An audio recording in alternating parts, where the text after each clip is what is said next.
The Master Key System. It is my privilege to enclose herewith Part 1 of the Master Key System. Would you bring into your life more power to get the power consciousness, more health to get the health consciousness, more happiness, get the happiness consciousness? Live the spirit of these things until they become yours by right. It will then become impossible to keep them from you. The things of the world are fluid to a power within man by which he rules them. You need not acquire this power. You already have it. But you want to understand it. You want to use it. You want to control it. You want to impregnate yourself with it so that you can go forward and carry the world before you. Day by day, as you go on, and as you gain momentum, as your inspiration deepens, as your plans crystallize, as you gain understanding, you'll come to realize that this world is no dead pile of stones and timber, but it is a living thing. It's made up of the beating hearts of humanity. It is a thing of life and beauty. It is evident that it requires understanding to work with material of this description, but those who come into this understanding are inspired by a new light, a new force. They gain confidence and greater power each day. They realize their hopes and their dreams come true. Life has a deeper, fuller, clearer meaning than ever before. And now, Part 1. Chapter 1. That much gathers more is true on every plane of existence, and that loss leads to greater loss is equally true. Mind is creative, and conditions, environment, and all experiences in life are the result of our habitual or predominant mental attitude. The attitude of mind necessarily depends upon what we think. Therefore, the secret of all power, all achievement, and all possession depends upon our method of thinking. This is true because we must be before we can do, and we can do only to the extent which we are, and what we are depends upon what we think. We cannot express powers that we do not possess. The only way by which we may secure possession of power is to become conscious of power, and we can never become conscious of power until we learn that all power is from within. There is a world within, a world of thought and feeling and power, of light and life and beauty, and although invisible, its forces are mighty. The world within is governed by mind. When we discover this world, we shall find the solution for every problem, the cause for every effect, and since the world within is subject to our control, all laws of power and possessions are also within our control. The world without is a reflection of the world within. What appears without is what has been found within. In the world within may be found infinite wisdom, infinite power, infinite supply of all that is necessary waiting for unfoldment, development, and expression. If we recognize these potentialities in the world within, they will take form in the world without. Harmony in the world within will be reflected in the world without by harmonious conditions, agreeable surroundings, the best of everything. It's the foundation of health and a necessary essential to all greatness, all power, all attainment, all achievement, and all success. Harmony in the world within means the ability to control our thoughts and to determine for ourselves how any experience is to affect us. Harmony in the world within results in optimism and affluence. Affluence within results in affluence without. The world without reflects the circumstances and the conditions of the consciousness within.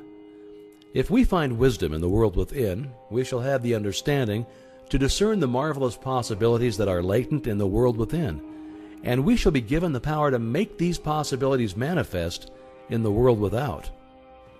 As we become conscious of the wisdom in the world within, we mentally take possession of this wisdom, and by taking mental possession, we come into actual possession of the power and wisdom necessary to bring into manifestation the essentials necessary for our most complete and harmonious development.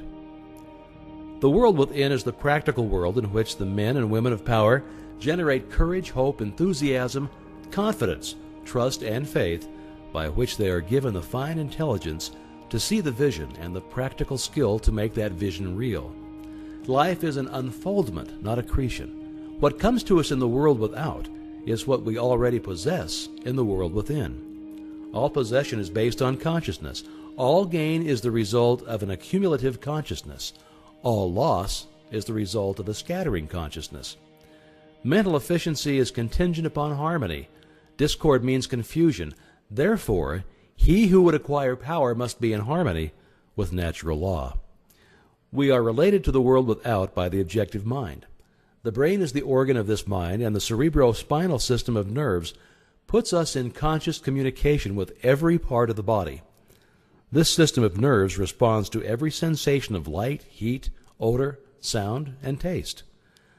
When this mind thinks correctly, when it understands the truth, when the thoughts sent through the cerebrospinal nervous system to the body are constructive, these sensations are pleasant and harmonious.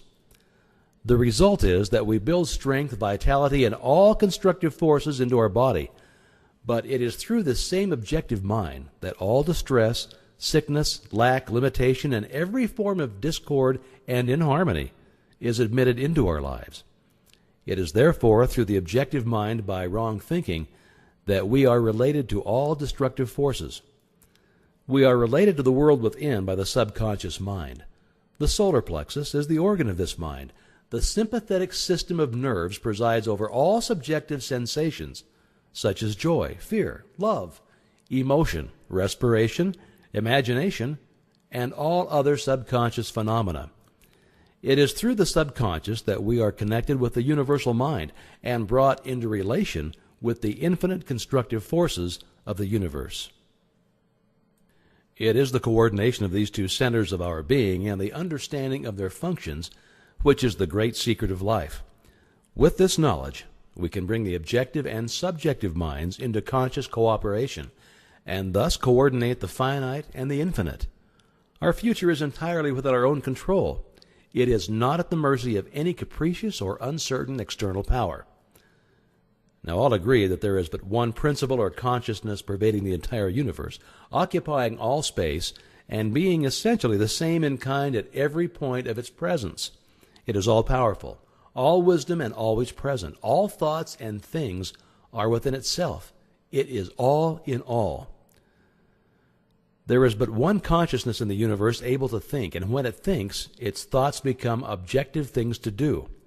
As this consciousness is omnipresent, it must be present within every individual. Each individual must be a manifestation of that omnipotent, omniscient, and omnipresent consciousness. As there is only one consciousness in the universe that is able to think it, necessarily follows that your consciousness is identical with the universal consciousness, or in other words, all mind is one mind. There is no dodging this conclusion. The consciousness that focuses in your brain cells is the same consciousness which focuses in the brain cells of every other individual. Each individual is but the individualization of the universal, the cosmic mind. The universal mind is static or potential energy. It simply is. It can manifest only through the individual, and the individual can manifest only through the universal. They are one. The ability of the individual to think is his ability to act on the universal and bring it into manifestation. Human consciousness consists only in the ability of man to think. Mind in and of itself is believed to be a subtle form of static energy, from which arises the activities called thought, which is the dynamic phase of mind. Mind is static energy. Thought is dynamic energy, the two phases of the same thing. Thought is therefore the vibratory force formed by converting static mind into dynamic mind. As the sum of all attributes are contained in the universal mind, which is omnipotent, omniscient, and omnipresent, these attributes must be present at all times in their potential form in every individual. Therefore, when the individual thinks, the thought is compelled by its nature to embody itself in an objectivity or condition which will correspond with its origin. Every thought, therefore, is a cause and every condition an effect. For this reason, it is absolutely essential that you control your thoughts so as to bring forth only desirable conditions. All power is from within and is absolutely under your control. It comes through exact knowledge and by the voluntary exercises of exact principles. It should be plain that when you acquire a thorough understanding of this law and are able to control your thought processes, you can apply it to any condition. In other words, you will have come into conscious cooperation with omnipotent law, which is the fundamental basis of all things. The universal mind is the life principle of every atom which is in existence. Every atom is continually striving to manifest more life. All are intelligent, and all are seeking to carry out the purpose for which they were created. A majority of mankind lives in the world without. Few have found the world within, and yet it is the world within that makes the world without. It is therefore creative, and everything which you find in your world without has been created by you in the world within.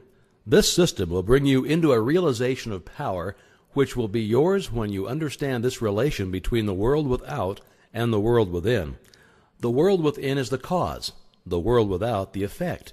To change the effect, you must change the cause. You will at once see that this is a radically new and different idea. Most men try to change effects by working with effect. They fail to see that this is simply changing one form of distress for another. To remove discord, we must remove the cause, and this cause can be found only in the world within. All growth is from within. This is evident in all nature. Every plant, every animal, every human is a living testimony to this great law, and the error of the ages is in looking for strength or power from without. The world within is the universal fountain of supply, and the world without is the outlet to the stream. Our ability to receive depends upon our recognition of this universal fountain, this infinite energy of which each individual is an outlet, and so is one with every other individual.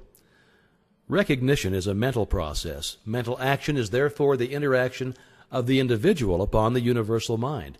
And as the universal mind is the intelligence which pervades all space and animates all living things, this mental action and reaction is the law of causation.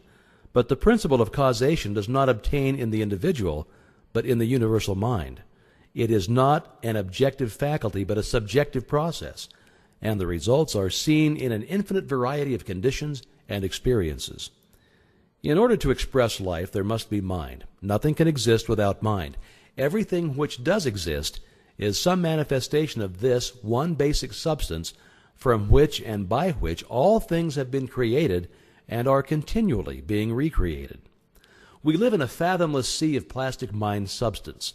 This substance is ever alive and active. It is sensitive to the highest degree. It takes form according to the mental demand. Thought forms the mold or matrix from which the substance expresses. Remember that it is in the application alone that the value consists, and that a practical understanding of this law will substitute abundance for poverty, wisdom for ignorance, harmony for discord, and freedom for tyranny. And certainly there can be no greater blessing than these from a material and social standpoint. Now make the application. Select a room where you can be alone and undisturbed. Sit erect comfortably, but do not lounge. Let your thoughts roam where they will, but be perfectly still for from 15 minutes to half an hour. Continue this for 3 days or 4 days, or for a week until you secure full control of your physical being. Many will find this extremely difficult. Others will conquer with ease. But it is absolutely essential to secure complete control of the body before you are ready to progress. Next week, you'll receive instructions for the next step. In the meantime, you must have mastered this one. Our difficulties are largely due to confused ideas and ignorance of our true interests. The great task is to discover the laws of nature to which we are to adjust ourselves. Clear thinking and moral insight are therefore of incalculable value. All processes, even those of thought, rest on solid foundations. The keener the sensibilities, the more acute the judgment. The more delicate the taste, the more refined the moral feelings. The more subtle the intelligence, the loftier the aspiration. The purer and more intense are the gratifications which existence yields. Hence it is that the study of the best that has been thought in the world gives supreme pleasure. The powers, uses, and possibilities of the mind under the new interpretations are incomparably more wonderful than the most extravagant accomplishment or even dreams of material progress. Thought is energy. Active thought is active energy. Concentrated thought is a concentrated energy. Thought concentrated on a definite purpose becomes power. This is the power which is being used by those who do not believe in the virtue of poverty or the beauty of self-denial. They perceive that this is the talk of weaklings. The ability to receive and manifest this power depends upon the ability to recognize the infinite energy ever dwelling in man, constantly creating and recreating his body and mind, and ready at any moment to manifest through him in any needful manner. In exact proportion to the recognition of this truth, will be the manifestation in the outer life of the individual. Chapter 2. The operations of the mind are produced by two parallel modes of activity, the one conscious and the other subconscious. Professor Davidson says, quote, "He who thinks to illuminate the whole range of mental action by the light of his own consciousness is not unlike the one who should go about to illuminate the universe with a rushlight." End quote. The subconscious logical processes are carried on with a certainty and regularity which would be impossible if there existed the possibility of error. Our mind is so designed that it prepares for us the most important foundations of cognition, whilst we have not the slightest apprehension of the modus operandi. The subconscious soul, like a benevolent stranger, works and makes provisions for our benefit, pouring only the mature fruit into our lap. Thus, ultimate analysis of thought processes shows that the subconscious is the theater of the most important mental phenomena. It is through the subconscious that Shakespeare must have perceived, without effort, great truths which are hidden from the conscious mind of the student, that Phidias fashioned marble and bronze, that Raphael painted Madonnas, and Beethoven composed symphonies. Ease and perfection depend entirely upon the degree in which we cease to depend upon the consciousness. Playing the piano, skating, operating the typewriter, the skilled trades depend for their perfect execution on the process of the subconscious mind.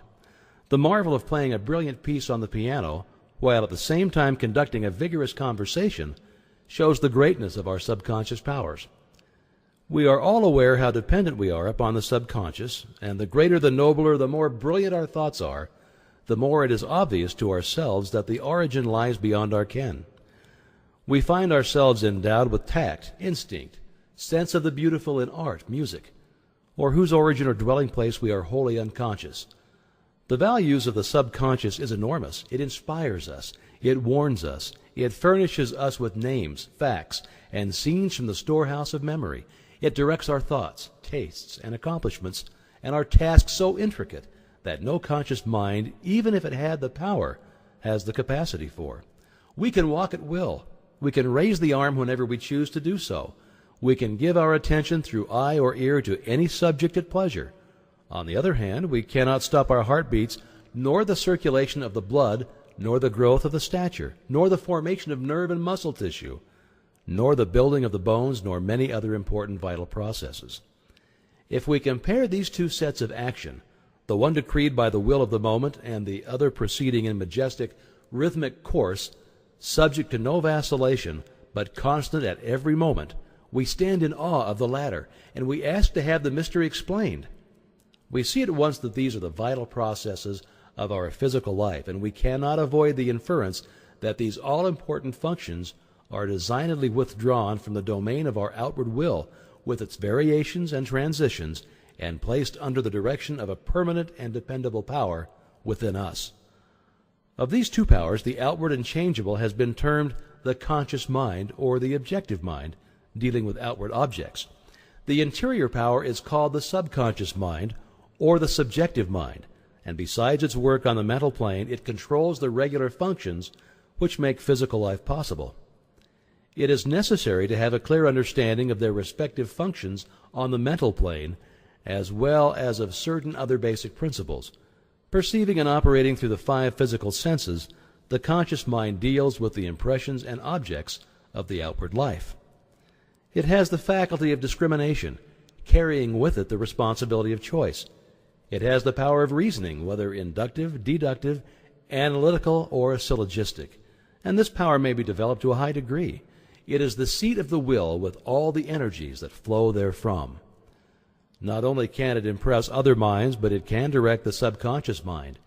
In this way, the conscious mind becomes the responsible ruler and guardian of the subconscious mind. It is this high function which can completely reverse conditions in your life.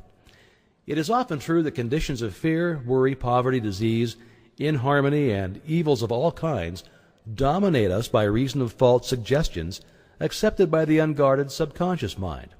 All this the trained conscious mind can entirely prevent by its vigilant, protective action. It may properly be called the watchman at the gate of the great subconscious domain. One writer has expressed the chief distinction between the two phases of mind thus, quote, Conscious mind is reasoning will. Subconscious mind is instinctive desire, the result of past reasoning will." End quote. The subconscious mind draws just and accurate inferences from premises furnished from outside sources. Where the premise is true, the subconscious mind reaches a faultless conclusion. But where the premise or suggestion is an error, the whole structure falls. The subconscious mind does not engage in the process of proving. It relies upon the conscious mind, the watchman at the gate, to guard it from the mistaken impressions. Receiving any suggestion as true, the subconscious mind at once proceeds to act thereon in the whole domain of its tremendous field of work. The conscious mind can suggest either truth or error. If the latter, it is at the cost of wide-reaching peril to the whole being. The conscious mind ought to be on duty during every waking hour. When the watchman is off guard, or when its calm judgment is suspended under a variety of circumstances, then the subconscious mind is unguarded and left open to suggestion from all sources. During the wild excitement of panic, or during the height of anger, or the impulses of the irresponsible mob, or at any other time of unrestrained passion, the conditions are most dangerous. The subconscious mind is then open to the suggestion of fear, hatred, selfishness, greed, self-deprecation, and other negative forces derived from surrounding persons or circumstances. The result is usually unwholesome in the extreme, with effects that may endure to distress it for a long time. Hence the great importance of guarding the subconscious mind from false impressions. The subconscious mind perceives by intuition. Hence its processes are rapid. It does not wait for the slow methods of conscious reasoning. In fact, it cannot employ them. The subconscious mind never sleeps, never rests, any more than does your heart or your blood. It has been found that by plainly stating to the subconscious mind certain specific things to be accomplished, forces are set in operation that lead to the result desired. Here, then, is a source of power which places us in touch with omnipotence. Herein is a deep principle which is well worth our most earnest study. The operation of this law is very interesting. Those who put it into operation find that when they go out to meet the person with whom they anticipate a difficult interview, something has been there before them and dissolved the supposed differences. Everything is changed. All is harmonious. They find that when some difficult business problem presents itself, they can afford to make delay, and something suggests the proper solution. Everything is properly arranged. In fact, those who have learned to trust the subconscious find that they have infinite resources at their command. The subconscious mind is the seat of our principles and our aspirations. It is the fount of our artistic and altruistic ideals. These instincts can only be overthrown by an elaborate and gradual process of undermining the innate principles. The subconscious mind cannot argue controversially. Hence, if it has accepted wrong suggestions, the sure method of overcoming them is by the use of a strong counter-suggestion, frequently repeated, which the mind must accept, thus eventually forming new and healthy habits of thought and life. For the subconscious mind is the seat of habit. That which we do over and over becomes mechanical. It is no longer an act of judgment, but has worn its deep grooves into the subconscious mind. This is favorable for us if the habit be wholesome and right. If it be harmful and wrong, the remedy is to recognize the omnipotence of the subconscious mind and suggest present actual freedom. The subconscious, being creative and one with our divine source, will at once create the freedom suggested. To sum up, the normal functions of the subconscious on the physical side have to do with the regular and vital processes, with the preservation of life and the restoration of health, with the care of offspring, which includes an instinctive desire to preserve all life and improve the conditions generally. On the mental side, it's the storehouse of memory. It harbors the wonderful thought messengers who work unhampered by time or space. It is the fountain of the practical initiative and constructive forces of life. It is the seat of habit. On the spiritual side, it is the source of ideals of aspiration, of the imagination, and is the channel through which we recognize our divine source, and in proportion as we recognize this divinity, do we come into an understanding of the source of power. Someone may ask, how can the subconscious change conditions? The reply is, because the subconscious is a part of the universal mind, and a part must be the same in kind and quality as the whole. The only difference is one of degree. The whole, as we know, is creative. In fact, it is the only creator there is. Consequently, we find that mind is creative, and as thought is the only activity which the mind possesses, thought must necessarily be creative also. But we shall find that there is a vast difference between simply thinking and directing our thoughts consciously, systematically, and constructively. When we do this, we place our mind in harmony with the universal mind. We come in tune with the infinite. We set in operation the mightiest force in existence, the creative power of the universal mind. This, as in everything else, is governed by natural law, and this law is the law of attraction, which is that mind is creative and will automatically correlate with its object and bring it into manifestation. Now, last time I gave you an exercise for the purpose of securing control of the physical body. If you've accomplished this, you are ready to advance. This time you'll begin to control your thought. Always take the same room, the same chair, and the same position, if possible. In some cases it is not convenient to take the same room. In this case, simply make the best use of such conditions as may be available. Now be perfectly still as before, but inhibit all thought. This will give you control over all thoughts of care, worry, and fear, and will enable you to entertain only the kind of thoughts that you desire. Continue this exercise until you gain complete mastery. You'll not be able to do this for more than a few moments at a time, but the exercise is valuable because it will be a very practical demonstration of the great number of thoughts which are constantly trying to gain access into your mental world. Next time you'll receive instructions for an exercise which may be a little more interesting, but it is necessary that you master this one first. You have found that the individual may act on the universal, and that the result of this action and interaction is cause and effect. Thought, therefore, is the cause, and the experiences with which you meet in life are the effect. Eliminate, therefore, any possible tendency to complain of conditions as they have been or as they are, because it rests with you to change them and make them what you would like them to be. Direct your effort to a realization of the mental resources always at your command, from which all real and lasting power comes. Persist in this practice until you come to a realization of the fact that there can be no failure in the accomplishment of any proper object in life if you but understand your power and persist in your object, because the mind forces are ever ready to lend themselves to a purposeful will in the effort to crystallize thought and desire into actions, events, and conditions. Whereas in the beginning of each function of life and each action is the result of conscious thought, the habitual actions become automatic, and the thought that controls them passes into the realm of the subconscious. Yet it is just as intelligent as before. It is necessary that it becomes automatic or subconscious in order that the self-conscious mind may attend to other things.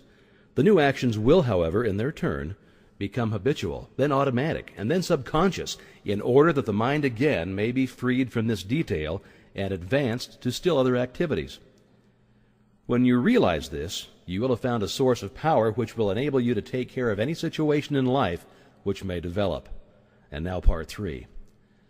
The necessary interaction of the conscious and subconscious mind requires a similar interaction between the corresponding systems of nerves.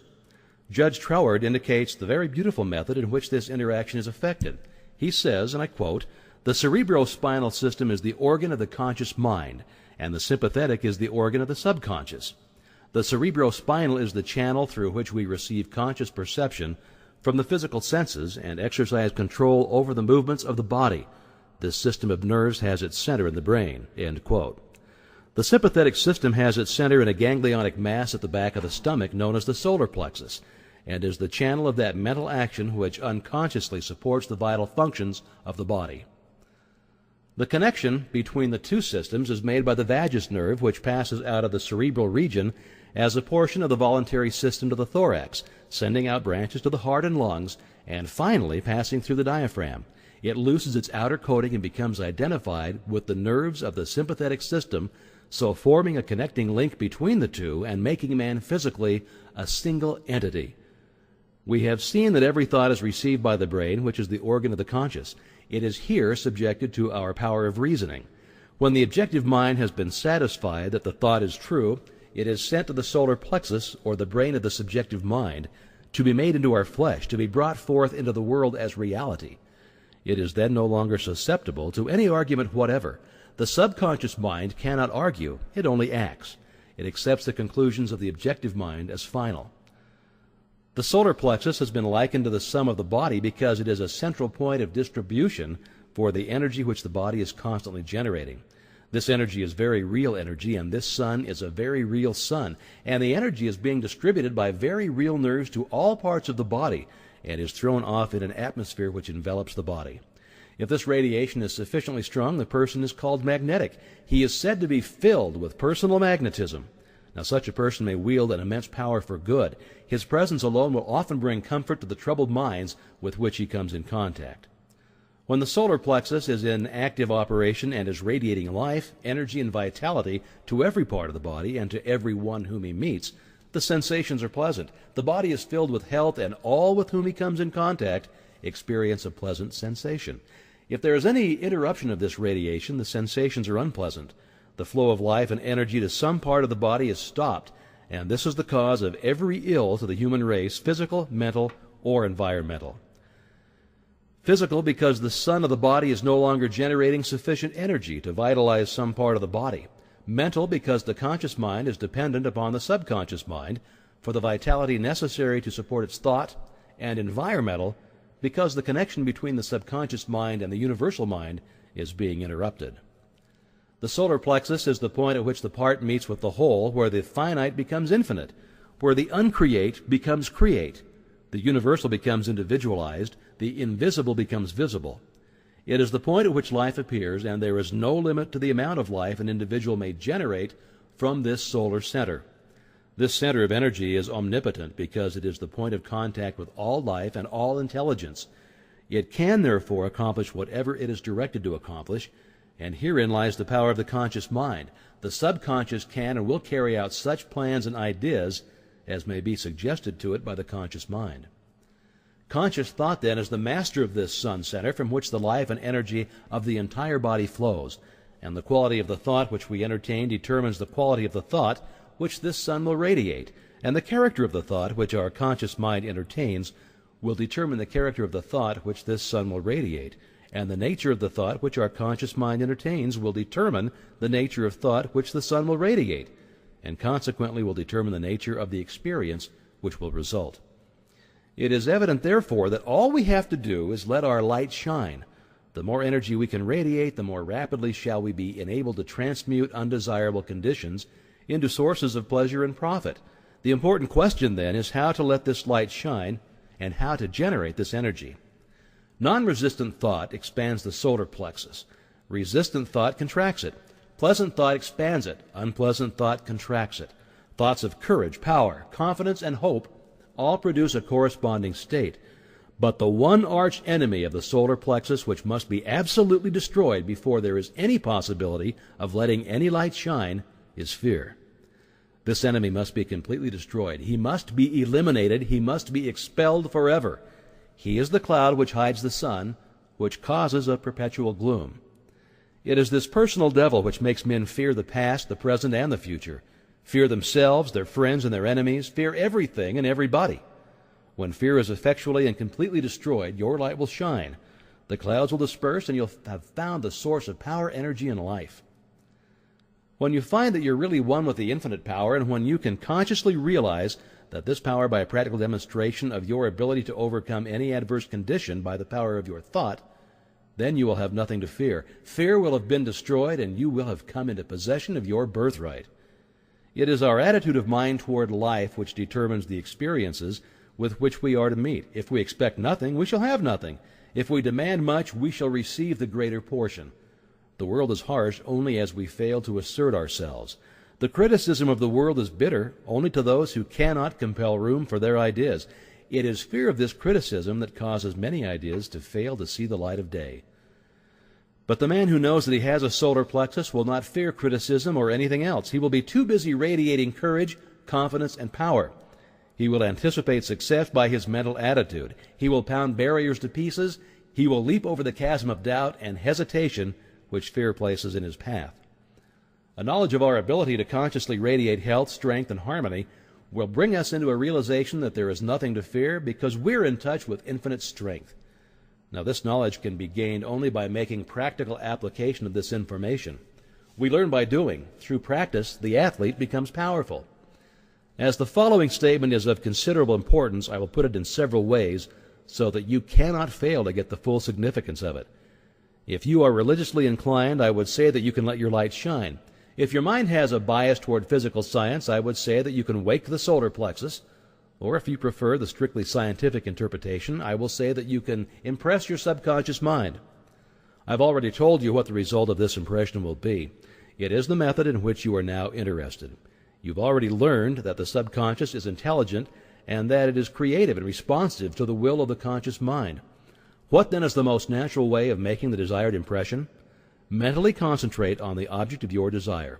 When you are concentrating, you are impressing the subconscious.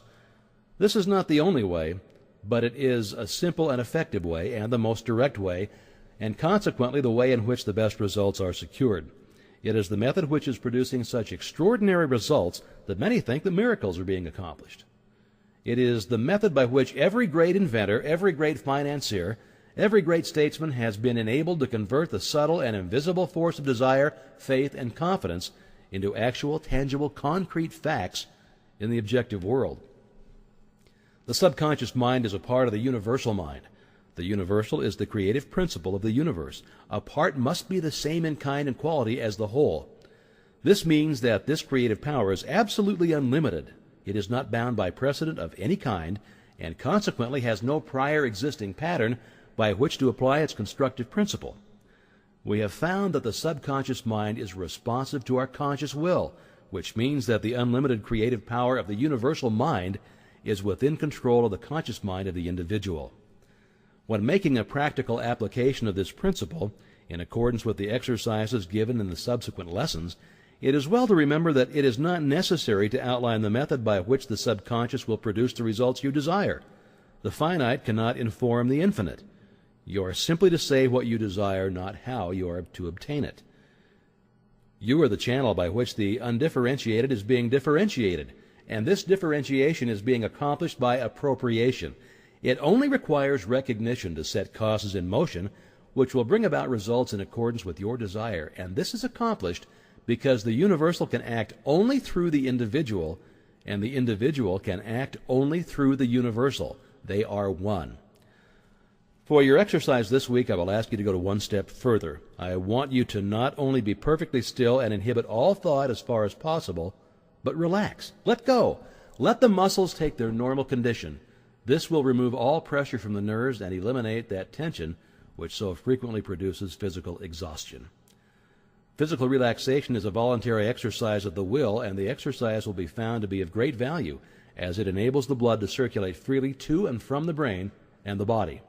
Tension leads to mental unrest and abnormal mental activity of the mind. It produces worry, care, fear, and anxiety. Relaxation is therefore an absolute necessity in order to allow the mental faculties to exercise the greatest freedom. Make this exercise as thorough and complete as possible. Mentally determine that you will relax every muscle and nerve until you feel quiet and restful and at peace with yourself and the world. The solar plexus will then be ready to function, and you're going to be very surprised at the result. Enclosed herewith, I hand you part 4. Now, this part will show you why what you think or do or feel is an indication of what you are. Thought is energy, and energy is power, and it is because all the religions, sciences, and philosophies with which the world has heretofore been familiar have been based upon the manifestation of this energy instead of the energy itself that the world has been limited to effects, while causes have been ignored or misunderstood. For this reason we have God and the devil in religion, positive and negative in science, and good and bad in philosophy. The master key reverses the process. It is interested only in cause, and the letters received from students tell a marvelous story. They indicate conclusively that students are finding the cause, whereby they may secure for themselves health, harmony, abundance, and whatever else may be necessary for their welfare and happiness. Life is expressive, and it is our business to express ourselves harmoniously and constructively. Sorrow, misery, unhappiness, disease, and poverty are not necessities, and we are constantly eliminating them. But this process of eliminating consists in rising above and beyond limitation of any kind. He who has strengthened and purified his thought need not concern himself about microbes, and he who has come into an understanding of the law of abundance will go at once to the source of supply. It is thus that fate, fortune, and destiny will be controlled as readily as a captain controls his ship or an engineer his train. And now part 4. The I of you is not the physical body, that is simply an instrument which the I uses to carry out its purposes. The I cannot be the mind, for the mind is simply another instrument which the I uses with which to think, reason, and plan. The I must be something which controls and directs both the body and the mind, something which determines what they shall do and how they shall act. When you come into a realization of the true nature of this I, you will enjoy a sense of power which you have never before known. Your personality is made up of countless individual characteristics, peculiarities, habits, and traits of character. These are the results of your former method of thinking, but they have nothing to do with the real I. When you say, I think, the I tells the mind what it shall think. When you say, I go, the I tells the physical body where it shall go. The real nature of this I is spiritual, and it is the source of the real power which comes to men and women when they come into a realization of their own true nature.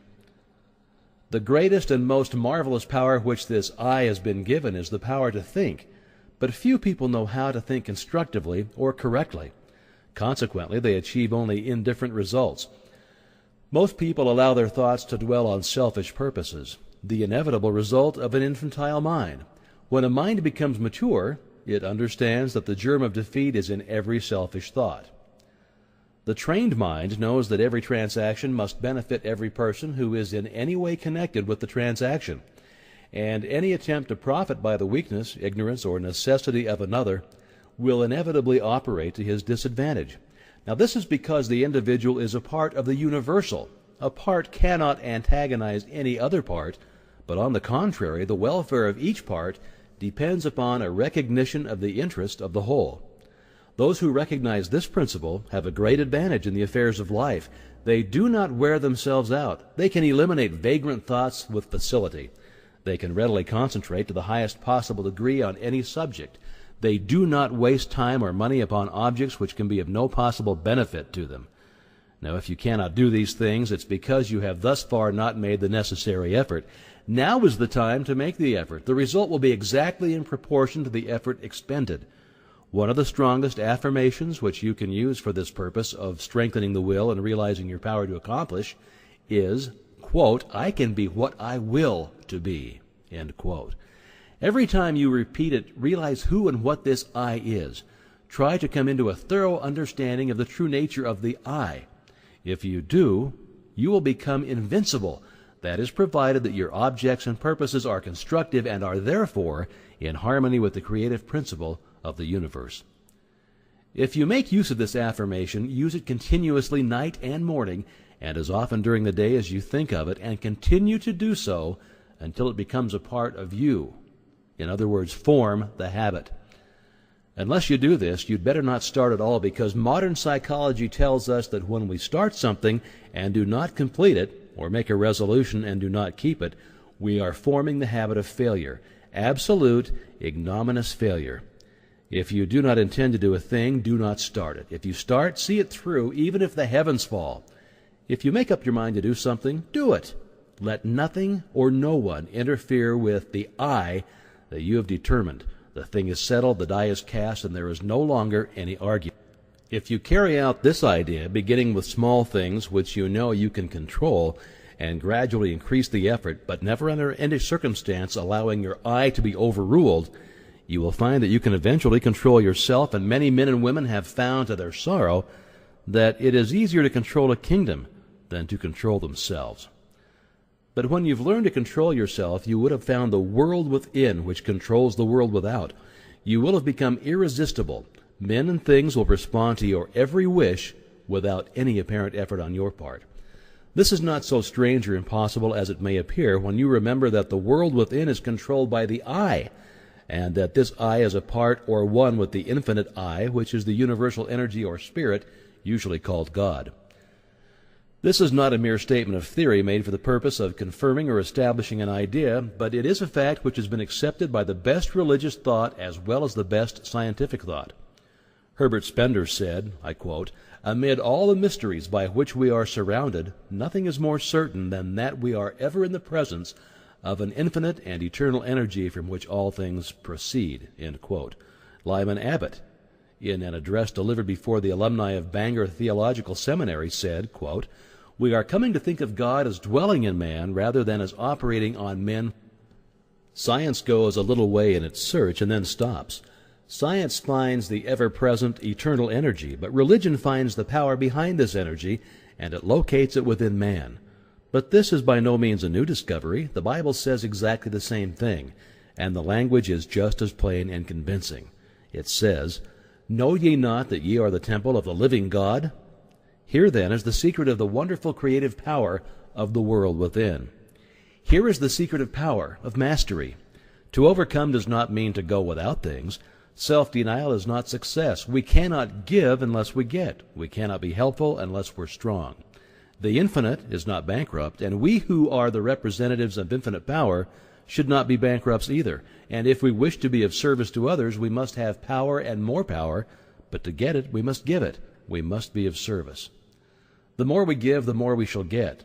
We must become a channel whereby the universal can express activity. The universal is constantly seeking to express itself, to be of service, and it seeks the channel whereby it can find the greatest activity, where it can do the most good, where it can be of the greatest service to mankind. The universal cannot express through you as long as you're busy with your plans, your own purposes. Quiet the senses, seek inspiration, focus the mental activity on the within. Dwell in the consciousness of your unity with omnipotence. Still water runs deep. Contemplate the multitudinous opportunities to which you have spiritual access by the omnipresence of power. Visualize the events, circumstances, and conditions which these spiritual connections may assist in manifesting. Realize the fact that the essence and soul of all things is spiritual, and that the spiritual is the real, because it is the life of all there is. When the spirit is gone, the life is gone. It is dead. It has ceased to exist. These mental activities pertain to the world within, to the world of cause and conditions and circumstances, which result are the effect. It is thus that you become a creator. Now this is important work, and the higher, loftier, grander, and more noble ideals which you can conceive, the more important the work will become. Overwork or overplay or over-bodily activity of any kind produces conditions of mental apathy, and also stagnation, which makes it impossible to do the more important work which results in a realization of conscious power. We should, therefore, seek the silence frequently. Power comes through repose. It is in the silence that we can be still, and when we are still, we can think, and thought is the secret of all attainment. Thought is a mode of motion and is carried by the law of vibration, the same as light or electricity. It is given vitality by the emotions through the law of love. It takes form and expression by the law of growth. It is a product of the spiritual I, hence its divine, spiritual, and creative nature. From this it is evident that in order to express power, abundance, or any other constructive purpose, the emotions must be called upon to give feeling. How may this purpose be accomplished? This is the vital point. How may we develop the faith, the courage, and the feeling which will result in accomplishment? The reply is by exercise. Mental strength is secured in exactly the same way that physical strength is secured, by exercise. We think something, perhaps with difficulty the first time. We think the same thing again, and it becomes easier this time. We think it again and again. It then becomes a mental habit. We continue to think the same thing. Finally, it becomes automatic. We can no longer help thinking this thing that we are now positive of what we think. There is no longer any doubt about it. We are sure that we know. Last week I asked you to relax, to let go physically. This week I'm going to ask you to let go mentally. If you practice the exercise given you last week, 15 or 20 minutes a day, in accordance with the instructions, you can no doubt relax physically, and anyone who cannot consciously do this quickly and completely is not a master of himself. He has not obtained freedom. He is still a slave to conditions. But I shall assume that you've mastered the exercise and are ready to take the next step, which is mental freedom. Now this week, after taking your usual position, remove all tension by completely relaxing, then mentally let go of all adverse conditions like hatred, anger, worry, jealousy, envy, sorrow, trouble, or disappointment of any kind. You might say that you cannot let go of these things, but you can. You can do so by mentally determining to do so, by voluntary intention and persistence. The reason that some cannot do this is because they allow themselves to be controlled by the emotions instead of by their intellect. But those who will be guided by the intellect will gain the victory. You will not succeed the first time you try, but practice makes perfect. In this, as in everything else, you must succeed in dismissing, eliminating, and completely destroying these negative and destructive thoughts, because they are the seed which is constantly germinating into discordant conditions of every conceivable kind and description. There is nothing truer than that the quality of thought which we entertain correlates certain externals in the outside world. This is the law from which there is no escape, and it is the law, this correlative of the thought with its object, that from time immemorial has led the people to believe in special providence. And now enclosed you will find Part 5. After studying this part carefully, you will see that every conceivable force or object or fact is the result of mind in action. Mind in action is thought, and thought is creative. Men are thinking now as they have never thought before. Therefore, this is a creative stage, and the world is awarding its richest prizes to the thinkers. Matter is powerless, passive, and inert. Mind is force, energy, and power. Mind shapes and controls matter.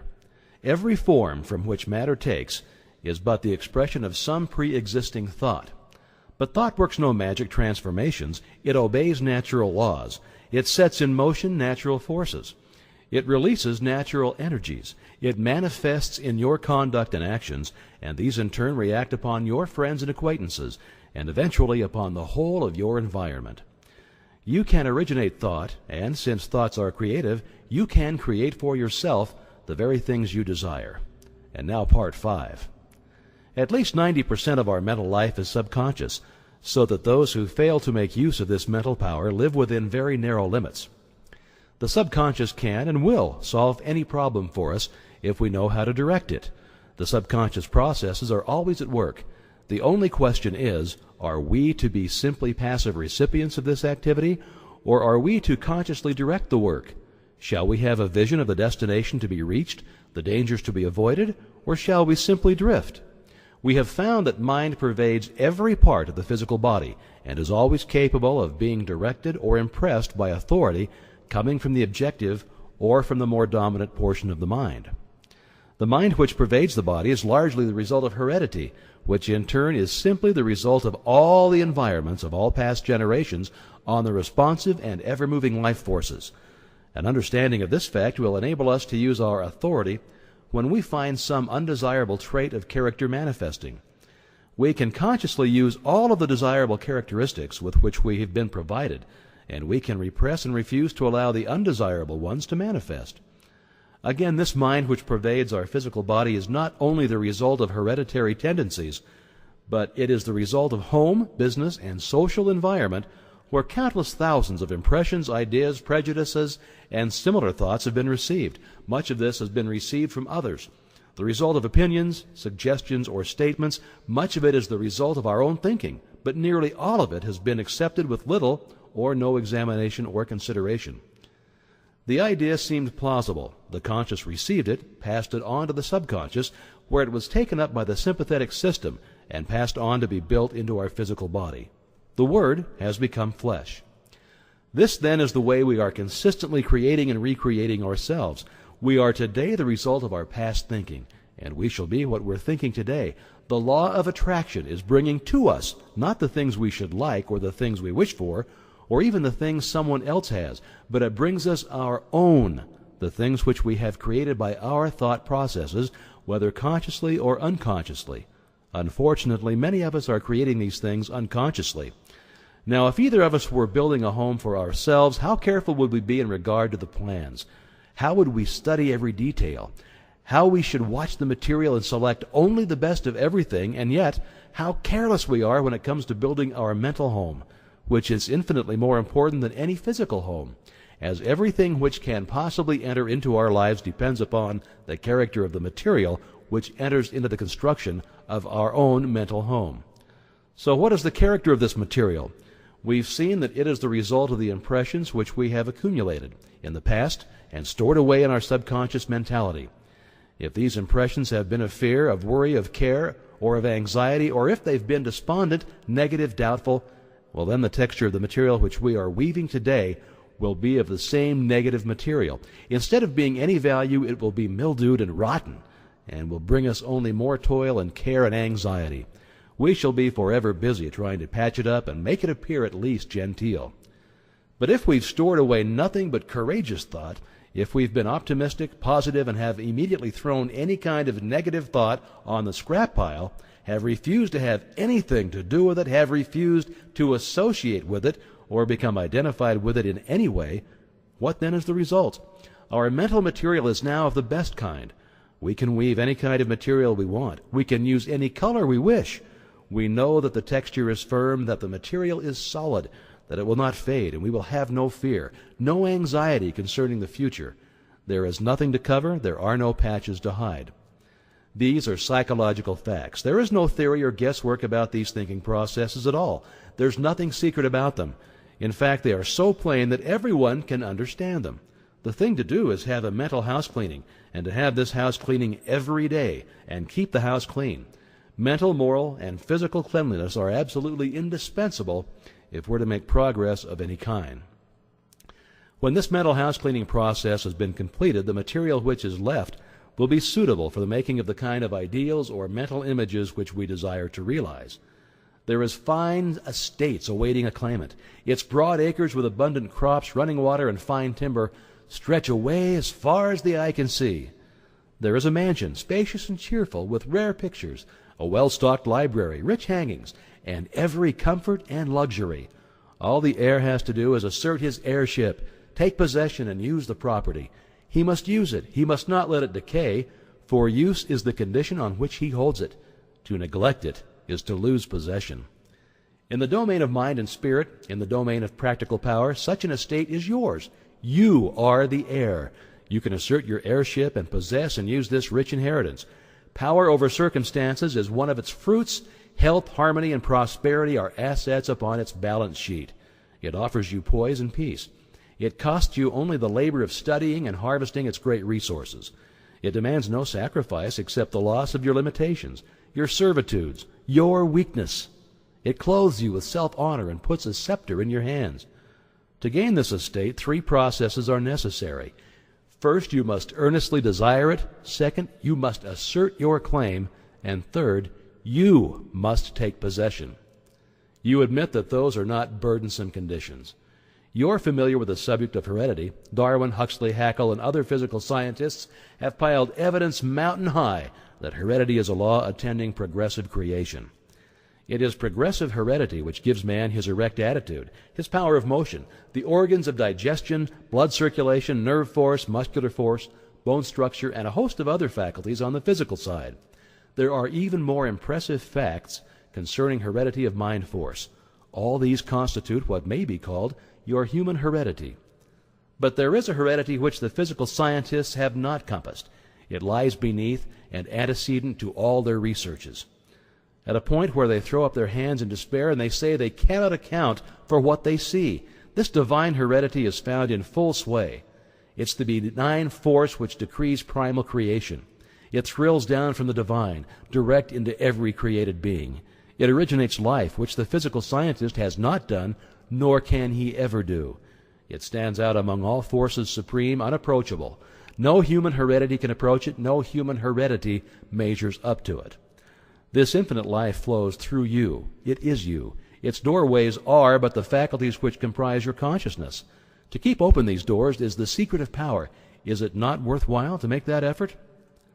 The great fact is that the source of all life and all power comes from within. Persons, circumstances, and events may suggest need and opportunities, but the insight, strength, and power to answer these needs will be found within. Avoid counterfeits. Build firm foundations for your consciousness upon forces which flow direct from the infinite source, the universal mind of which you are the image and likeness. Those we have come into possession of this inheritance are never quite the same. They have come into possession of a sense of power hitherto undreamed of. They can never again be timid, weak, vacillating, or fearful. They are indissolubly connected with omnipotence, and something in them has been aroused. They have suddenly discovered that they possess a tremendous latent ability of which they were heretofore entirely unconscious. This power is from within, but we cannot receive it unless we give it.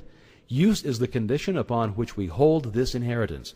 We are each of us but the channel through which the omnipotent power is being differentiated into form. Unless we give the channel, and is obstructed, and we can receive no more. This is true on every plane of existence and in every field of endeavor and all walks of life. The more we give, the more we get. The athlete who wishes to get strong must make use of the strength he has, and the more he gives, the more he gets. The financier who wishes to make money must make use of the money he has, for only by using it can he get more. Now the merchant who does not keep his goods going out will soon have none coming in. The corporation which fails to give efficient service will soon lack customers. The attorney who fails to get results will soon lack clients, and so it goes everywhere. Power is contingent upon a proper use of the power already in our possession. What is true in every field of endeavor, every experience in life, is true of the power from which every other power known among men is begotten. Spiritual power. Take away the spirit, and what is left? Nothing. If then the Spirit is all there is, upon the recognition of this fact must depend the ability to demonstrate all power, whether physical, mental, or spiritual. All possession is the result of the accumulative attitude of mind, or the money consciousness. This is the magic wand which will enable you to receive the idea, and it will formulate plans for you to execute, and you will find as much pleasure in the execution as in the satisfaction of attainment and achievement. Now go to your room, take the same seat, the same position as heretofore, and mentally select a place which has pleasant associations. Make a complete mental picture of it. See the buildings, the grounds, the trees, see your friends, associations, everything complete. At first you'll find yourself thinking of everything under the sun except the ideal upon which you desire to concentrate. But don't let that discourage you. Persistence will win, but persistence requires that you practice these exercises every day without fail. And now it's my privilege to enclose Part 6. This part will give you an excellent understanding of the most wonderful piece of mechanism which has ever been created, a mechanism whereby you may create for yourself strength, health, success, prosperity, or any other condition which you desire. Necessities are demands, and demands create action, and actions bring about results. The process of evolution is constantly building our tomorrows out of our todays. Individual development, like universal development, must be gradual, with an ever-increasing capacity and volume. The knowledge that if we infringe upon the rights of others, we become moral thorns and find ourselves entangled at every turn of the road should be an indication that success is contingent upon the highest moral ideal, which is the greatest good to the greatest number. Aspiration, desire, and harmonious relations, constantly and persistently maintained, will accomplish results. The greatest hindrance is erroneous and fixed ideas. To be in tune with eternal truth, we must possess poise and harmony within. In order to receive intelligence, the receiver must be in tune with the transmitter. Thought is a product of mind, and mind is creative, but this does not mean that the universal law will change its modus operandi to suit us or our ideas, but it does mean that we can come into harmonious relationship with the universal, and when we have accomplished this, we may ask anything to which we are entitled, and the way will be made plain. The universal mind is so wonderful that it's difficult to understand its utilitarian powers and possibilities, and its unlimited producing effects. Now we've found that this mind is not only all intelligence, but all substance. How then is it to be differentiated in form? How are we to secure the effect which we desire? Ask any electrician what the effect of electricity will be, and he'll reply that electricity is a form of motion, and its effect will depend upon the mechanism to which it is attached. Upon this mechanism will depend whether we shall have heat, light, power, music, or any of the other marvelous demonstrations of power to which this vital energy has been harnessed. What effect can be produced by thought? Well, the reply is that thought is mind in motion, just as wind is air in motion, and its effect will depend entirely on the mechanism to which it is attached. Here then is the secret of all mental power. It depends entirely on the mechanism which we attach. Well, what is this mechanism? You know something of the mechanism which has been invented by Edison, Bell, Marconi, and other electrical wizards, by which place and space and time have become only figures of speech. But did you ever stop to think that the mechanism which has been given you for transforming the universal, omnipresent potential power was invented by a greater inventor than Edison? We're accustomed to examining the mechanism of the implements which we use for tilling the soil, and we try to get an understanding of the mechanism of the automobile which we drive. But most of us are content to remain in absolute ignorance of the greatest piece of mechanism which has ever come into existence, and that is the brain of man. Let's examine the wonders of this mechanism. Perhaps we shall thereby get a better understanding of the various effects of which it is the cause. In the first place, there is great mental world in which we live and move and have our being. This world is omnipotent, omniscient, and omnipresent. It will respond to our desire in direct ratio to our purpose and faith. The purpose must be in accordance with the law of our being. Now that is, it must be creative or constructive. Our faith must be strong enough to generate a current of sufficient strength to bring our purpose into manifestation. As thy faith is, so be it unto thee, bears the stamp of scientific test. The effects which are produced in the world without are the result of the action and reaction of the individual upon the universal. That is the process which we call thinking. The brain is the organ through all this process is accomplished. Now think of the wonder of it all. Do you love music, flowers, literature? Or are you inspired by the thought of ancient or modern genius? Remember, every beauty to which you respond must have its corresponding outline in your brain before you can appreciate it. There's not a single virtue or principle in the storehouse of nature which the brain cannot express. The brain is an embryonic world, ready to develop at any time as necessity may arise. If you can comprehend that this is a scientific truth and one of the wonderful laws of nature, it will be easier for you to get an understanding of the mechanism by which these extraordinary results are being accomplished. The nervous system has been compared to an electric circuit with its battery of cells in which every force is originated, and its white matter to insulated wires by which the current is conveyed. It is through these channels that every impulse or desire is carried through the mechanism. The spinal cord is the great motor and sensory pathway by which messages are conveyed to and from the brain. Then there is the blood supply plunging through the veins and arteries, renewing our energy and strength, the perfectly arranged structure upon which the entire physical body rests. And finally, the delicate and beautiful skin clothing the entire mechanism is a mantle of beauty. This, then, is the temple of the living God, and the individual I is given control, and upon his understanding of the mechanism which is within his control will the result depend. Now every thought sets the brain cells in action. At first the substance upon which the thought is directed fails to respond, but if the thought is sufficiently refined and concentrated, the substance finally yields and expresses perfectly. This influence of the mind can be exerted upon any part of the body, causing the elimination of any undesirable effect. A perfect conception and understanding of the laws governing in the mental world cannot fail to be of inestimable value in the transaction of business, as it develops the power of discernment and gives a clearer understanding and appreciation of facts. The man who looks within instead of without cannot fail to make use of the mighty forces which will eventually determine his course in life, and so bring him into vibration with all that is best, strongest, and most desirable. Attention or concentration is probably the most essential in the development of mind culture.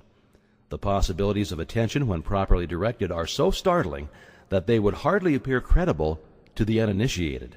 The cultivation of attention is the distinguishing characteristic of every successful man or woman, and is the very highest personal accomplishment which can be acquired. The power of attention can be more readily understood by comparing it with a magnifying glass in which the rays of sunlight are focused.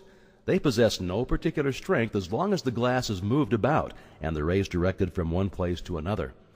But let the glass be held perfectly still, and let the rays be focused on one spot for any length of time, and the effect will become immediately apparent. So with the power of thought, let power be dissipated by scattering the thought from one object to another, and no result is apparent. but just focus this power through attention or concentration on any single purpose for any length of time, and nothing becomes impossible. Nothing becomes impossible. A very simple remedy for the very complex situation, some will say. All right, try it. You who have had no experience in concentrating the thought on a definite purpose or object, choose any single object and concentrate your attention on it for a definite purpose for even 10 minutes. You'll find you can't do it. The mind will wander a dozen times, and it's going to be necessary to bring it back to the original purpose, and each time the effect will have been lost. And at the end of the 10 minutes, nothing will have been gained because you've not been able to hold your thought processes steadily to the purpose. It is, however, through attention that you'll finally be able to overcome obstacles of any kind that appear in your path, onward and upward. And the only way to acquire this wonderful power is by practice. Practice makes perfect in this as in anything else. In order to cultivate the power of attention, bring a photograph with you to the same seat in the same room in the same position as heretofore. Examine it closely at least 10 minutes. Note the expression of the eyes, the form of the features, the clothing, the way the hair is arranged. In fact, note every detail shown on the photograph carefully. Now cover it and close your eyes and try to see it mentally. If you can see every detail perfectly and can form a good mental image of the photographed, you're to be congratulated. If not, try repeating the process until you can. This step is simply for the purpose of preparing the soil. Next week, we'll be ready to sow the seed. Great financiers are learning to withdraw from the multitude more and more, and they may have more time for planning, thinking, and generating the right mental moods. Successful businessmen are constantly demonstrating the fact that it pays to keep in touch with the thought of other successful businessmen. A single idea may be worth millions of dollars, and these ideas can only come to those who are receptive, who are prepared to receive them, and who are in successful frames of mind. Men are learning to place themselves in harmony with the universal mind. They are learning the unity of all things. They're learning the basic methods and principles of thinking, and this is changing conditions and multiplying results. They are finding that circumstances and environmental trends follow the trends of mental and spiritual progress.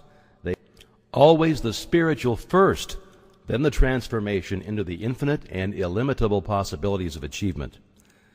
As the individual is but the channel for the differentiation of the universal, these possibilities are necessarily inexhaustible.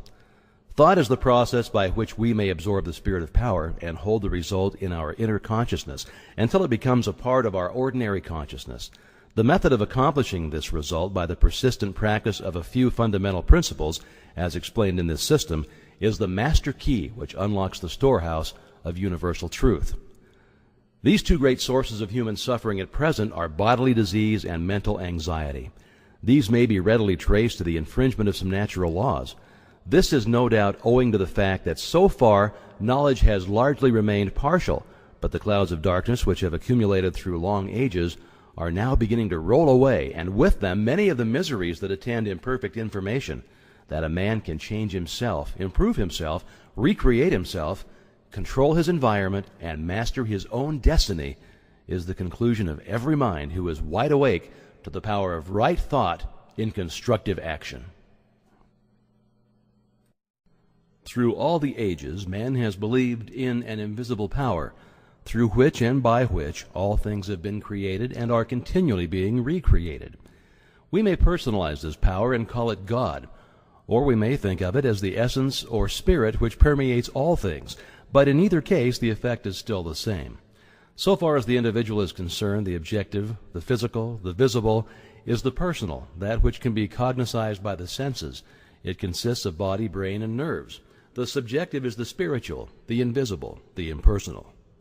The personal is conscious because it is a personal entity.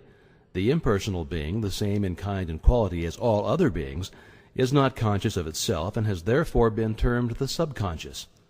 The personal or conscious has the power of will and choice, and can therefore exercise discrimination in the selection of methods whereby to bring about the solution of difficulties. The impersonal or spiritual, being a part or one with the source and origin of all power, can necessarily exercise no such choice, but on the contrary it has infinite resources at its command. It can and does bring about results by methods concerning which the human or individual mind can have no possible conception. You will therefore see that this is your privilege to depend upon the human will with all of its limitations and misconceptions, or you may utilize the potentialities of infinity by making use of the subconscious mind. Here then is the scientific explanation of the wonderful power which has been put within your control, if you but understand, appreciate, and recognize it. One method of consciously utilizing this omnipresent power is outlined now in Part 7. Visualization is the process of making mental images, and the image is the mold or the model which will serve as a pattern from which your future will emerge. Make the pattern clear and make it beautiful. Don't be afraid. Make it grand. Remember that no limitation can be placed upon you by anyone but yourself. You are not limited as to cost or material. Draw on the infinite for your supply. Construct it in your imagination. It will have to be there before it will ever appear anywhere else. Make the image clear and clean-cut. Hold it firmly in the mind, and you will gradually and constantly bring the thing nearer to you. You can be what you will to be.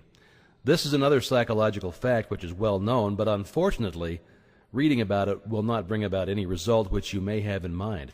It won't even help you to form the mental image, much less bring it into manifestation. Work is necessary. Labor, hard mental labor, the kind of effort which so few are willing to put forth. The first step is idealization. It is likewise the most important step because it is the plan on which you are going to build. It must be solid. It must be permanent. The architect, when he plans a 30-story building, has every line and detail pictured in advance. The engineer, when he spans a chasm, first ascertains the strength requirements of 1,000,000 separate parts. They see the end before a single step is taken. So you are to picture in your mind what you want. You are sowing the seed, but before sowing any seed, you want to know what the harvest is to be. This is idealization. If you're not sure, return to the chair daily until the picture becomes plain. It will gradually unfold. First, the general plan will be dim, but it will take shape. The outline will take form, then the details, and you will gradually develop the power by which you will be enabled to formulate plans which will eventually materialize in the objective world. You will come to know what the future holds for you. Then comes the process of visualization. You must see the picture more and more complete. See the detail, and as the details begin to unfold, the ways and means for bringing it into manifestation will develop. One thing will lead to another. Thought will lead to action. Action will develop methods. Methods will develop friends, and friends will bring about circumstances, and finally the third step, or materialization, will have been accomplished. We all recognize the universe must have been thought into shape before it could ever have become a material fact, and if we're willing to follow along the lines of the great architect of the universe, we shall find our thoughts taking form just as the universe took concrete form. It's the same mind operating through the individual. There is no difference in kind or quality. The only difference is one of degree. The architect visualizes his buildings. He sees it as he wishes it to be. His thought becomes a plastic mold from which the building will eventually emerge, a high one or a low one, a beautiful one or a plain one. His vision takes form on paper, and eventually the necessary material is utilized and the building stands complete. The inventor visualizes his idea in exactly the same manner. For instance, Nikola Tesla, he with the giant intellect, one of the greatest inventors of all ages, the man who has brought forth the most amazing realities, always visualizes his inventions before attempting to work them out. He did not rush to embody them in form and then spend his time in correcting defects. Having first built up the idea in his imagination, he held it there as a mental picture, to be reconstructed and improved by his thought. In this way, he writes in The Electrical Experimenter, I am enabled to rapidly develop and perfect a conception without touching anything. When I have gone so far as to embody in the invention every possible improvement I can think of, and see no fault anywhere, I put it into concrete, the product of my brain. Invariably, my device works, and as I conceived it should. In 20 years, there's not been a single exception. Now, if you can consciously follow these directions, you'll develop faith, the kind of faith that is the substance of things hoped for, the evidence of things not seen. You will develop confidence, the kind of confidence that leads you to endurance and courage. You'll develop the power of concentration, which will enable you to exclude all thoughts except for the ones which are associated with your purpose. The law is that thought will manifest in form, and only one who knows how to be the divine thinker of his own thoughts can ever take a master's place and speak with authority. Clearness and accuracy are obtained only by repeatedly having the image in mind. Each repeated action renders the image more clear and accurate than the preceding, and in proportion to the clearness and accuracy of the image, it will outline toward manifestation. You must build it firmly and securely in your mental world, the world within, before it can take form in the world without. And you can build nothing of value, even in the mental world, unless you have the proper material. When you have the material, you can build anything you wish, but make sure of your material. You cannot make broadcloth from shoddy. This material will be brought out by millions of silent mental workers and fashioned into the form of the image which you have in mind. Now think of it. You have over 5 million of these mental workers ready and in active use. They're called brain cells. Besides this, there's another reserve force of at least an equal number ready to be called into action at the slightest need. Your power to think, then, is almost unlimited, and this means that your power to create the kind of material which is necessary to build for yourself any kind of environment which you desire is practically unlimited. In addition to these millions of mental workers, you have billions of mental workers in the body, every one of which is endowed with sufficient intelligence to understand and act upon any message or suggestion given. These cells are all busy creating and recreating the body, but in addition to this, they are endowed with psychic activity whereby they can attract to themselves the substance necessary for perfect development. They do this by the same law and in the same manner that every form of life attracts to itself the necessary material for growth. The oak, the rose, the lily, they all require certain material for their most perfect expression, and they secure it by silent demand. The law of attraction, the most certain way for you to secure what you require for your most complete development. Make the mental image, make it clear, distinct, perfect. Hold it firmly. The ways and means will develop. Supply will follow. The demand you will be led to do the right thing at the right time and in the right way. Earnest desire will bring about confident expectation, and this in turn must be reinforced by firm demand. These three cannot fail to bring about attainment because the earnest desire is the feeling, the confident expectation is the thought, and the firm demand is the will. And as we've seen, feeling gives vitality to thought, and the will holds it steadily until the law of growth brings it into manifestation. Is it not wonderful that man has such tremendous power within himself, such transcendental faculties concerning which he had no conception? Is it not strange that we have always been taught to look for strength and power without? We've been taught to look everywhere but within, and whenever this power manifested in our lives, we were told that it was something supernatural. There are many who have come to an understanding of this wonderful power, and who make more serious and conscientious efforts to realize health, power, and other conditions, and they seem to fail. They don't seem to be able to bring the law into operation. The difficulty in nearly every case is that they're dealing with externals. They want money, power, health, and abundance, but they fail to realize that these are the effects and can come only when the cause is found. Those who will give no attention to the world without will seek only to ascertain the truth. They will look only for wisdom, and they will find that this wisdom will unfold and disclose the source of all power, that it will manifest in thought and purpose, which will create the external conditions desired. This truth will find expression in noble purpose and courageous action. Create ideals only. Give no thought to the external conditions. Make the world within beautiful and opulent, and the world without will express and manifest the condition which you have within. You will come into a realization of your power to create ideals, and these ideals will be projected into the world of effect. For instance, a man is in debt. He will continually be thinking about the debt, concentrating on it, and his thoughts are causes. The result is that he not only fastens the debt closer to him, but he actually creates more debt. He's putting the great law of attraction into operation with the usual and inevitable result. Loss leads to greater loss. So what then is the correct principle? Concentrate on the things you want, not on the things you don't want. Think of abundance. Idealize the methods and plans for putting the law of abundance into operation. Visualize the condition which the law of abundance creates. This will result in manifestation. If the law operates perfectly to bring about poverty, lack, and every form of limitation for those who are continually entertaining thoughts of lack and fear, it will operate with the same certainty to bring about conditions of abundance and opulence for those who entertain thoughts of courage and of power. This is a difficult problem for many. We are too anxious. We manifest anxiety, fear, and distress. We want to do something. We want to help. We are like a child who has just planted a seed and every 15 minutes goes and stirs up the earth to see if it's growing. Of course, under such circumstances, the seed will never germinate. Yet this is exactly what many of us do in the mental world. So we must plant the seed and leave it undisturbed. This doesn't mean that we are to sit down and do nothing. By no means. We will do more and better work than we have ever done before. New channels will constantly be provided. New doors will open. All that is necessary is to have an open mind, so be ready to act when the time comes. Thought force is the most powerful means of obtaining knowledge, and if concentrated on any subject will solve the problem. Nothing is beyond the power of human comprehension, but in order to harness thought force and make it do your bidding, work is required. Remember that thought is the fire that creates the steam that turns the wheel of fortune upon which your experiences depend.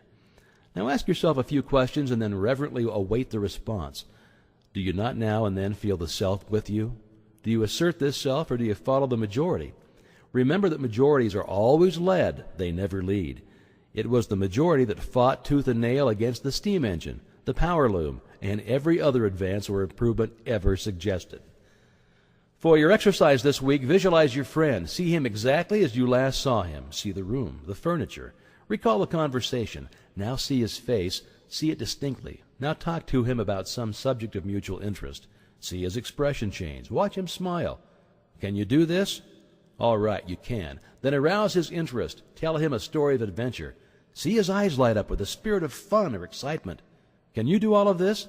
Well, if so, your imagination is good. You are making excellent progress. In this part, you will find that you may freely choose what you think, but the result of your thought is governed by an immutable law. Is not this a wonderful thought? Is it not wonderful to know that our lives are not subject to capriciousness or variability of any kind? They are governed by law. This stability is our opportunity because by complying with the law, we can secure the desired effect with invariable precision. It is the law which makes the universe one grand pawn of harmony. If it were not for law, the universe would be a chaos instead of a cosmos. Here then is the secret of the origin of both good and evil. This is all the good and evil that there ever was or ever will be. Let me illustrate. Thought results in action. If your thought is constructive and harmonious, the result will be good. If your thought is destructive or inharmonious, the result will be evil. There is therefore but one law, one principle, one cause, and one source of power, and good and evil are simply words which have been coined to indicate the result of our action, or our compliance or non-compliance with the law. The importance of this is well illustrated in the lives of Emerson and Carlyle. Emerson loved the good life, and his life was a symphony of peace and harmony. Carlyle hated the bad, and his life was a record of perpetual discord and inharmony. Here we have two grand men, each intent upon achieving the same ideal, but one makes use of constructive thought and is therefore in harmony with natural law. The other makes use of destructive thought and is therefore bringing upon himself discord of every kind and character. It is evident, therefore, that we are to hate nothing, not even the bad, because hatred is destructive, and we shall soon find that by entertaining destructive thought we are sowing the wind, and in turn shall reap the whirlwind. Here's part 8. Thought contains a vital principle because it is the creative principle of the universe, and by its nature will combine with other similar thoughts. As the one purpose of life is growth, all principles underlying existence must contribute to give it effect. Thought therefore takes form, and the laws of growth eventually brings it into manifestation. You may freely choose what you think, but the result of your thought is governed by an immutable law.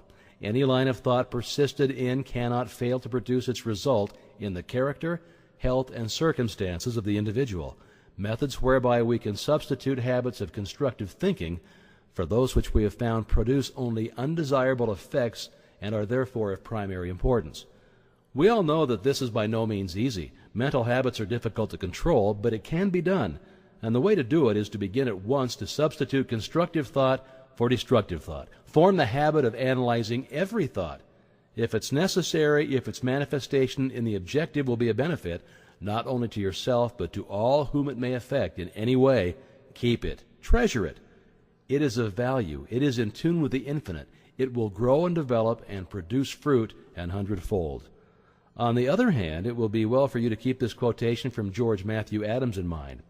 And I quote, "Learn to keep the door shut. Keep out of your mind, out of your office, and out of your world every element that seeks admittance with no definite helpful end in view." End quote. If your thought has been critical or destructive and has resulted in any condition of discord or inharmony in your environment, it may be necessary for you to cultivate a mental attitude which will be conducive to constructive thought. The imagination will be found to be a great assistance in this direction. The cultivation of the imagination leads to the development of the ideal out of which your future will emerge. The imagination gathers up the material by which the mind weaves the fabric in which your future is to be clothed.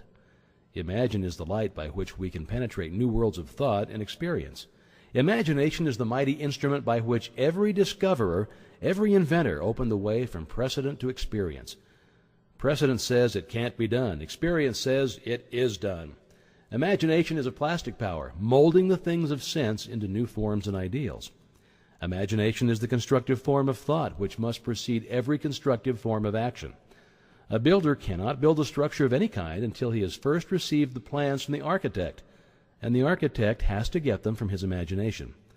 The captain of industry cannot build a giant corporation which may coordinate hundreds of smaller corporations and thousands of employees and utilize millions of dollars of capital until he has first created the entire work in his imagination. Objects in the material world are as clay in the potter's hand. It is in the mastermind that the real things are created, and it is by the use of the imagination that the work is done. In order to cultivate the imagination, it must be exercised. Exercise is necessary to cultivate muscle as well as physical muscle. It must be supplied with nourishment or it cannot grow. Now, don't confuse imagination with fancy or that form of daydreaming in which some people like to indulge. Daydreaming is a form of mental dissipation which may lead to mental disaster. Constructive imagination means mental labor by some considered to be the hardest kind of labor. But if so, it yields the greatest returns. For all of the things in life have come to men and women who had the capacity to think, to imagine, and to make their dreams come true. When you've become thoroughly conscious of the fact that mind is the only creative principle, that it is omnipotent, omniscient, and omnipresent, and that you can consciously come into harmony with this omnipotence through your power of thought, then you will have taken a long step in the right direction. The next step is to place yourself in position to receive this power. As it is omnipresent, it must be within you. We know that this is so because we know that all power is from within, but it must be developed, unfolded, cultivated, and in order to do this, we must be receptive. And this receptivity is acquired just as physical strength is gained by exercise. The law of attraction will certainly and unerringly bring to you the conditions, environment, and experiences in life corresponding with your habitual characteristic, predominant mental attitude. Not what you think once in a while when you're in church or have just read a good book, but your predominant mental attitude is what counts. You can't entertain weak, harmful, negative thoughts 10 hours a day and expect to bring about beautiful, strong, and harmonious conditions by 10 minutes of strong, positive, creative thought.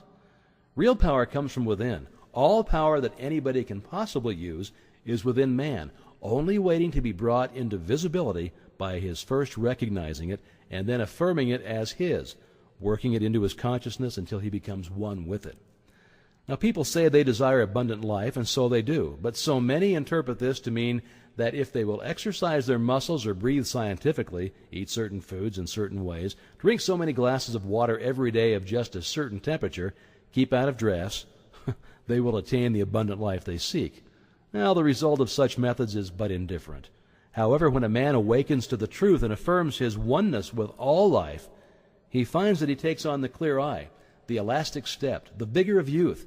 He finds that he has discovered the source of all power.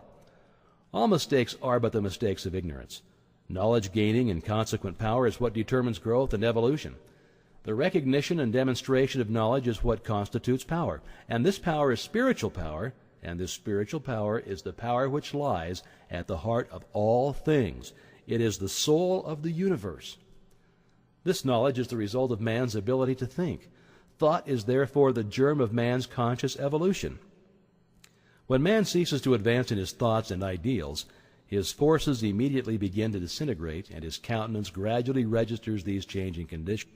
Successful men make it their business to hold ideals of the conditions which they wish to realize. They constantly hold in mind the next step necessary to the ideal for which they are striving. Thoughts are the materials with which they build, and the imagination is their mental workshop. Mind is the ever-moving force with which they secure the persons and circumstances necessary to build their success structure, and imagination is the matrix in which all great things are fashioned. If you've been faithful to your ideal, you will hear the call when circumstances are ready to materialize your plans, and results will correspond in the exact ratio of the fidelity to your ideal. The ideal steadily held is what predetermines and attracts the necessary conditions for its fulfillment. It is thus that you may weave a garment of spirit and power into the web of your entire existence. It is thus that you may lead a charmed life and be forever protected from all harm. It is thus that you may become a positive force whereby conditions of opulence and harmony may be attracted to you. This is the leaven which is gradually permeating the general consciousness and is largely responsible for the conditions of unrest which are everywhere evident. In the last part, you created a mental image. You brought it from the invisible into the visible. This week I want you to take an object and follow it back to its origination. See of what it really consists. If you do this, you will develop imagination, insight, perception, and sagacity. These come not by the superficial observation of the multitude, but by a keen, analytical observation which sees below the surface. It is the few who know that the things which they see are only effects and understand the causes by which these effects were brought into existence. Take the same position as heretofore and visualize a battleship. See the grim monster floating on the surface of the water. There appears to be no life anywhere about. All is silence. You know that by far the largest part of the vessel is under water out of sight. You know that the ship is as large and as heavy as a 20-story skyscraper. You know that there are hundreds of men ready to spring to their appointed task instantly. You know that every department is in charge of able, trained, skilled officials who have proven themselves competent to take charge of this marvelous piece of mechanism. You know that although it lies apparently oblivious to everything else, it has eyes which see everything for miles around, and nothing is permitted to escape its watchful vision. You know that while it appears quiet, submissive, and innocent, it is prepared to hurl a steel projectile weighing thousands of pounds at an enemy many miles away. This and much more you can bring to mind with comparatively no effort whatsoever. But how did the battleship come to be where it is? How did it come into existence in the first place? All of this you want to know if you're a careful observer. Now follow the great steel plates through the foundries. See the thousands of men employed in their production. Go still further back and see the ore as it comes from the mine. See it loaded on barges or cars. See it melted and properly treated. Go back still further and see the architect and engineers who planned the vessel. Let the thought carry you back still further in order to determine why they planned the vessel. You'll see that you're now so far back that the vessel is something intangible. It no longer exists. It is now only a thought that exists in the brain of the architect. But from where did the order plan come? Probably from the Secretary of Defense. But probably this vessel was planned long before the war was thought of, and the Congress had to pass a bill appropriating the money. Possibly there was opposition and speeches for or against the bill. Now, whom do these congressmen represent? Well, they represent you and me, so that our line of thought begins with the battleship and ends with ourselves, and we find in the last analysis that our own thought is responsible for this and many other things of which we seldom think. And a little further reflection will develop the most important fact of all, and that is, if someone had not discovered the law by which this tremendous mass of steel and iron could be made to float upon the water, instead of immediately going to the bottom of the sea, the battleship could not have come into existence at all. This law is that the specific gravity of any substance is the weight of any volume of it, compared with an equal volume of water. The discovery of this law revolutionized every kind of ocean travel, commerce, and warfare, and it made the existence of the battleship, aircraft carriers, and cruise ships possible. You'll find exercises of this kind invaluable. When the thought has been trained to look below the surface, everything takes on a different appearance. The insignificant becomes significant, the uninteresting interesting. The things which we suppose to be of no importance are seen to be the only really vital things in existence.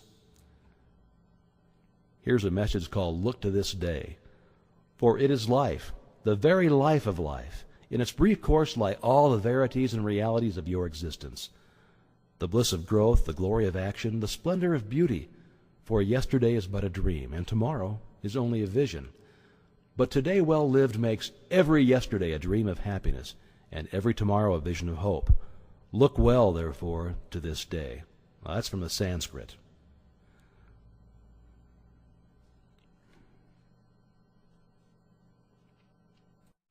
In this part, you may learn to fashion the tools by which you may build for yourself any condition you desire. If you wish to change conditions, you must change yourself. Your whims, your wishes, your fancies, your ambitions may be thwarted at every step, but your inmost thoughts will find expression, just as certainly as the plant springs from seed. Suppose then we desire to change conditions. How are we to bring about this? The reply is simple: by the law of growth. Cause and effect are as absolute and undeviating in the hidden realm of thought as in the world of material things. Hold in mind the condition desired. Affirm it as an already existing fact. This indicates the value of a powerful affirmation. By constant repetition, it becomes a part of ourselves. We are actually changing ourselves. We're making ourselves what we want to be. Character is not a thing of chance, but it is the result of continued effort. If you are timid, vacillating, self-conscious, or if you are over-anxious or harassed by thoughts of fear or impending danger, remember that it is axiomatic that the two things cannot exist in the same place at the same time. Exactly the same thing is true in the mental and spiritual world, so that your remedy is plainly to substitute thoughts of courage, power, and self-reliance, as well as confidence, for those of fear, lack, and limitation. The easiest and most natural way to do this is to select an affirmation which seems to fit your particular case. The positive thought will destroy the negative as certainly as light destroys darkness, and the results will be just as effectual. Act is the blossom of thought, and conditions are the result of action, so that you constantly have in your possession the tools by which you will certainly and inevitably make or unmake yourself, and joy or suffering will be the reward. Part 9. There are only 3 things which can possibly be desired in the world without, and each of them can be found in the world within. The secret of finding them is simply to apply the proper mechanism of attachment to the omnipotent power to which each individual has access. The 3 things which all mankind desires and which are necessary for his highest expression and complete development are health, wealth, and love. All will admit that health is absolutely essential, so no one can be happy if the physical body is in pain. All will not so readily admit that wealth is necessary, but all must admit that a sufficient supply at least is necessary, and what would be considered sufficient for one would be considered absolute and painful lack for another. And as nature provides, not only enough, but abundantly, wastefully, lavishly, we realize that any lack or limitation is only the limitation. All will probably admit that love is the third, or maybe some will say the first, essential, necessary to the happiness of mankind. At any rate, those who possess all 3, health, wealth, and love, find nothing else which can be added to their cup of happiness. We have found that the universal substance is all health, all substance, and all love, and that the mechanism of attachment whereby we can consciously connect with this infinite supply is in our method of thinking. To think correctly is therefore to enter into the secret place of the Most High. Well, what shall we think? If we know this, we shall have found the proper mechanism of attachment which will relate to us. Whatsoever things we desire. This mechanism may seem very simple when I give it to you, but read on. You will find that it is in reality the master key, the Aladdin's lamp, if you please. You'll find that it's the foundation, the imperative condition, the absolute law of well-doing, which means well-being. To think correctly and accurately, we must know the truth. The truth, then, is the underlying principle in every business or social relation. It's a condition precedent to every right action. To know the truth, to be sure, to be confident, affords a satisfaction beside which no other is at all comparable. It is only the solid ground in a world of doubt, conflict, and danger. To know the truth is to be in harmony with the infinite and omnipotent power. To know the truth is, therefore, to connect yourself with a power which is irresistible and which will sweep away every kind of discord, inharmony, doubt, or error of any kind, because the truth is mighty, and it will prevail. The humblest intellect can readily foretell the result of any action when he knows that it is based on truth. But the mightiest intellect, the most profound and penetrating mind, loses its way hopelessly and can form no conception of the results which may ensue when his hopes are based on a premise which he knows to be false. Every action which is not in harmony with truth, whether through ignorance or design, will result in discord and eventual loss in proportion to its extent and character. How then are we to know the truth in order to attach this mechanism which will relate us to the infinite? We can make no mistake about this if we realize the truth is the vital principle of the universal mind and is omnipresent. For instance, if you require health, a realization of the fact that the I in you is spiritual and that all spirit is one, that wherever a part is the whole must be, will bring about a condition of health, because every cell in the body must manifest the truth as you see it. If you see sickness, they will manifest sickness. If you see perfection, they must manifest perfection. The affirmation that I am whole, perfect, strong, powerful, loving, harmonious, and happy will bring about harmonious conditions.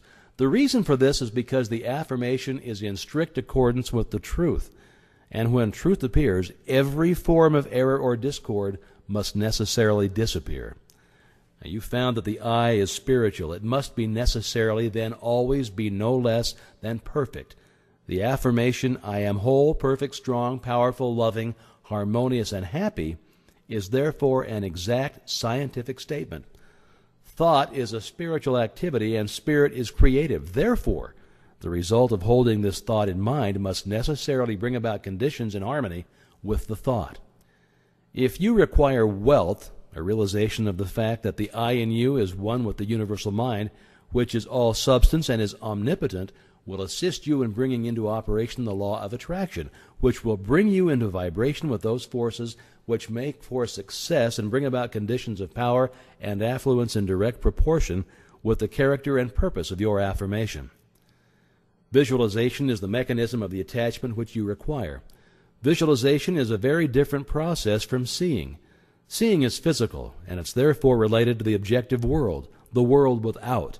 But visualization is a product of the imagination, and is therefore a product of the subjective mind. The world within, it is therefore possessing vitality, and it will grow. The thing visualized will manifest itself in form. The mechanism is perfect. It was created by the master architect, who doeth all things well. But unfortunately, sometimes the operator is inexperienced or inefficient, but practice and determination will overcome this deficit. If you require love, try to realize that the only way to get love is by giving it, that the more you give, the more you'll get, and the only way in which you can give it is to fill yourself with it until you become a magnet. The method was explained in another lesson. He who has learned to bring the greatest spiritual truth into touch with the so-called lesser things of life has discovered the secret of the solution of his problem. One is always quickened, made more thoughtful, by his nearness of approach to great ideas, great events, great natural objects, and great men. Lincoln is said to have begotten in all who came near him the feeling awakened when one approaches a mountain, and this sense asserts itself most keenly when one comes to realize that he has laid hold upon things that are eternal, the power of truth. It is sometimes an inspiration to hear from someone who has actually put these principles to the test, someone who has demonstrated them in their own life. A letter from Frederick Andrews offers the following insight. I was about 13 years old when Dr. T.W. Marcy, since passed over, said to my mother, "There is no possible chance, Mrs. Andrews, I lost my little boy the same way, after doing everything for him that it was possible to do. I've made a special study of these cases, and I know there is no possible chance for him to get well." She turned to him and said, "Doctor, what would you do if he were your boy?" And he answered, "I would fight. Fight as long as there's a breath of life to fight for." That was the beginning of a long, drawn-out battle with many ups and downs, the doctors all agreeing that there was no chance for a cure, though they encouraged and cheered us the best they could. But at last the victory came, and I've grown from a little crooked, twisted cripple going about on my hands and knees to a strong, straight, well-formed man. Now I know you want the formula, and I'll give it to you as briefly and quickly as I can.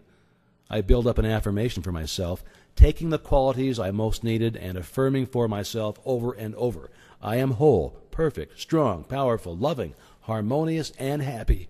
I kept up this affirmation, always the same, never varying, until I could wake up in the night and find myself repeating, I am whole, perfect, strong, powerful, loving, harmonious, and happy.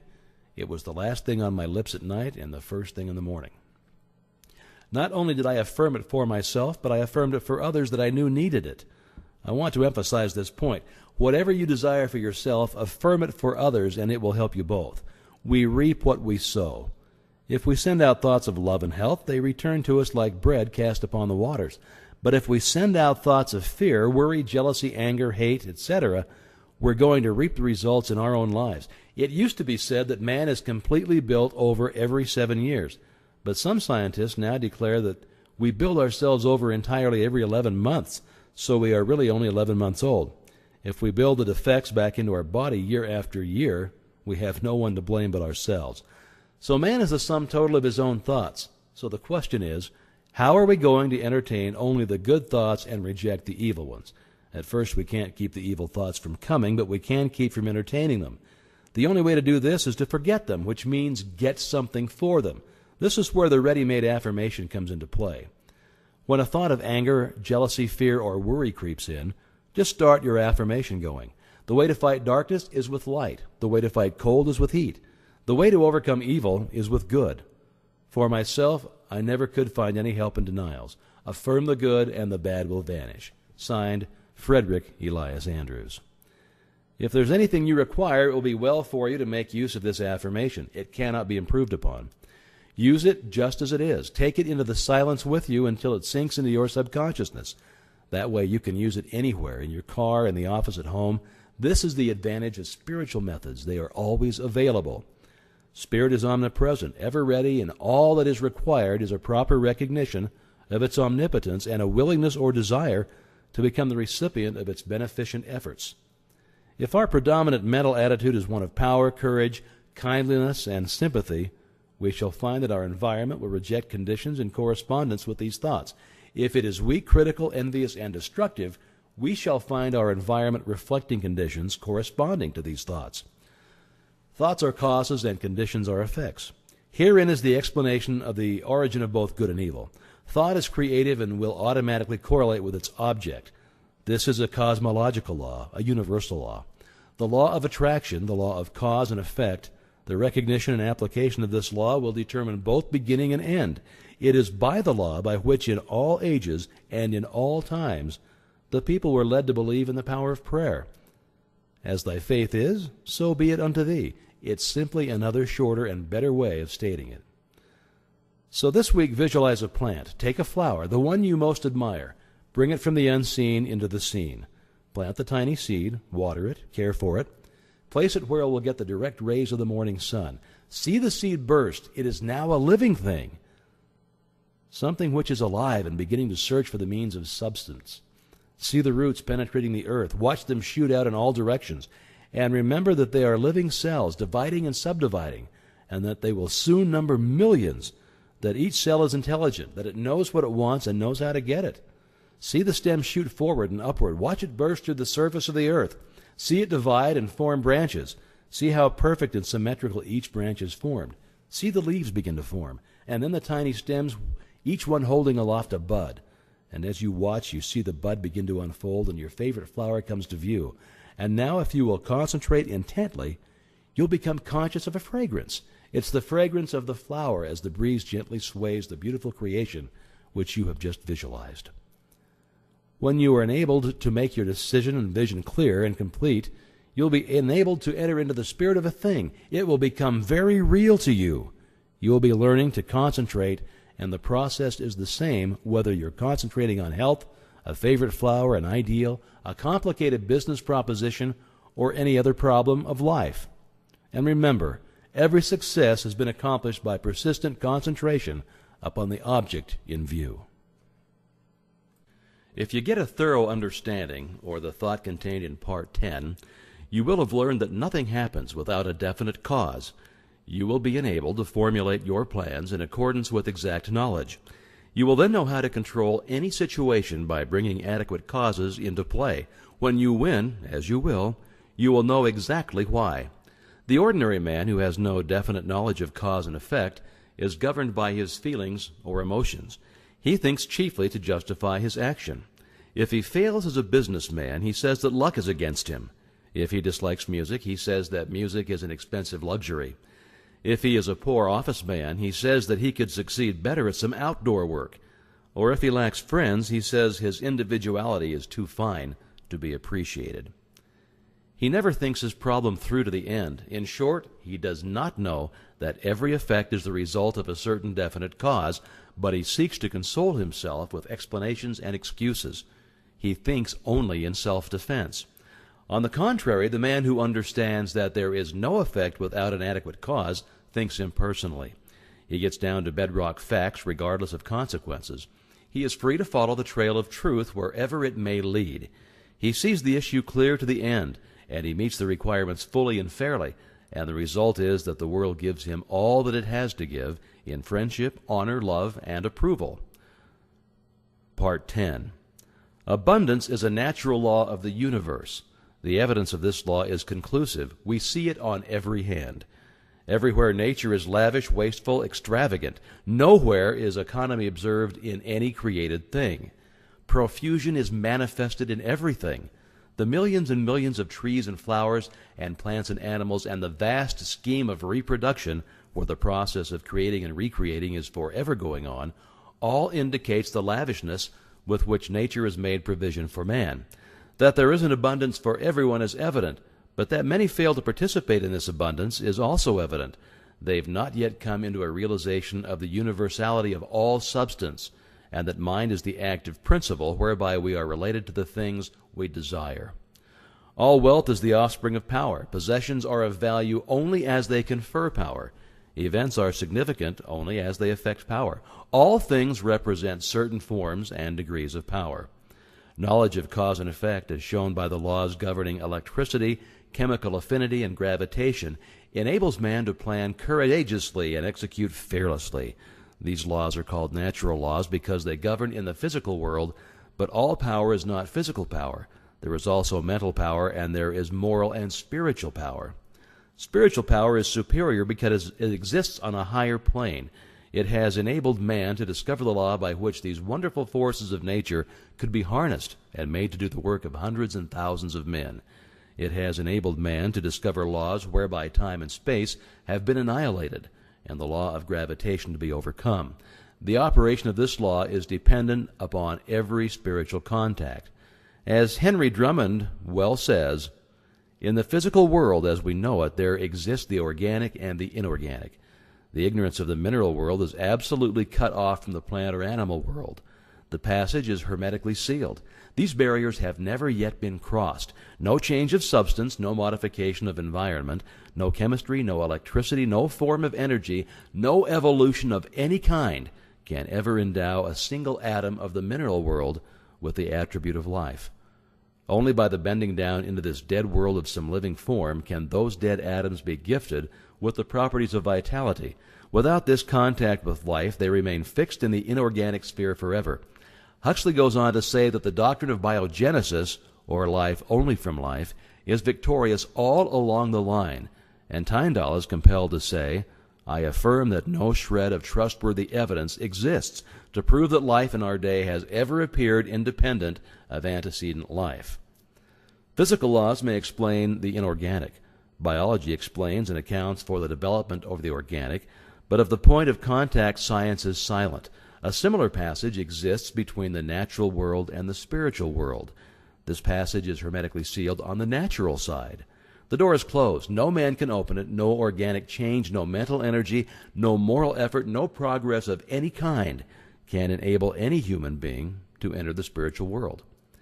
But as the plant reaches down into the mineral world and touches it with the mystery of life, so the universal mind reaches down into the human mind and endows it with new, strange, wonderful, and even marvelous qualities. All men or women who have ever accomplished anything in the world of industry, commerce, or art have accomplished because of this particular process. Thought is the connecting link between the infinite and the finite, between the universal and the individual. We have seen that there is an impassable barrier between the organic and the inorganic, and that the only way that matter can unfold is to be impregnated with life, as a seed reaches down into the mineral world and begins to unfold and reach out, the dead matter begins to live. 1,000 invisible fingers begin to weave a suitable environment for the new arrival. And as the law of growth begins to take effect, we see the process continue until the lily finally appears. And even Solomon, in all of his glory, was not arrayed like one of these.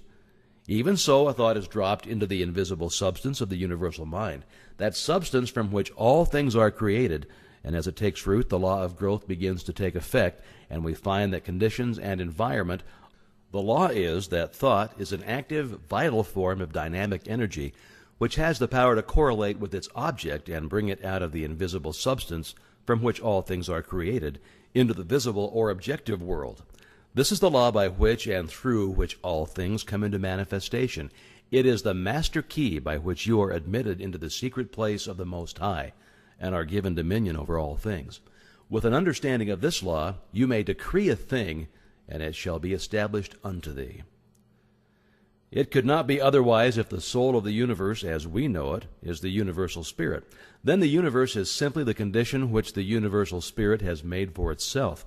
We are simply individualized spirit and are creating the conditions for our growth in exactly the same way.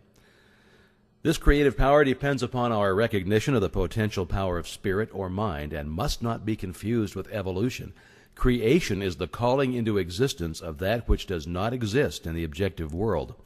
Evolution is simply the unfolding of potentialities involved in things which already exist. In taking advantage of the wonderful possibilities opened up to us through the operation of this law, we must remember that we ourselves contribute nothing to its efficacy, as the great teacher said, "It is not I that doeth the works, but the Father that dwelleth in me. He doeth the work."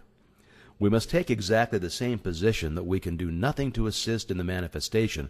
We simply comply with the law, and the all-originating mind will bring about the results. The great error of the present day is the idea that man has to originate the intelligence whereby the infinite can proceed to bring about a specific purpose or result.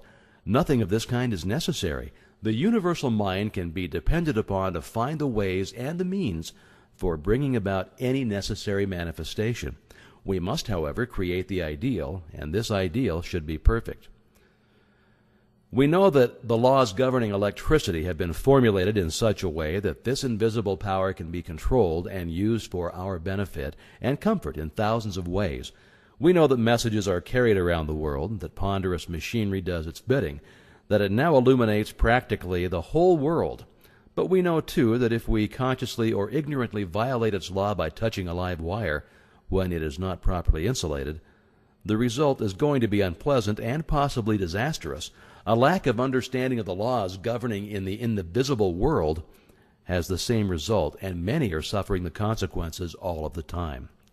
It's been explained that the law of causation depends upon polarity. A circuit must be formed. Now, this circuit cannot be formed unless we operate in harmony with the law. How shall we operate in harmony with the law unless we know what the law is?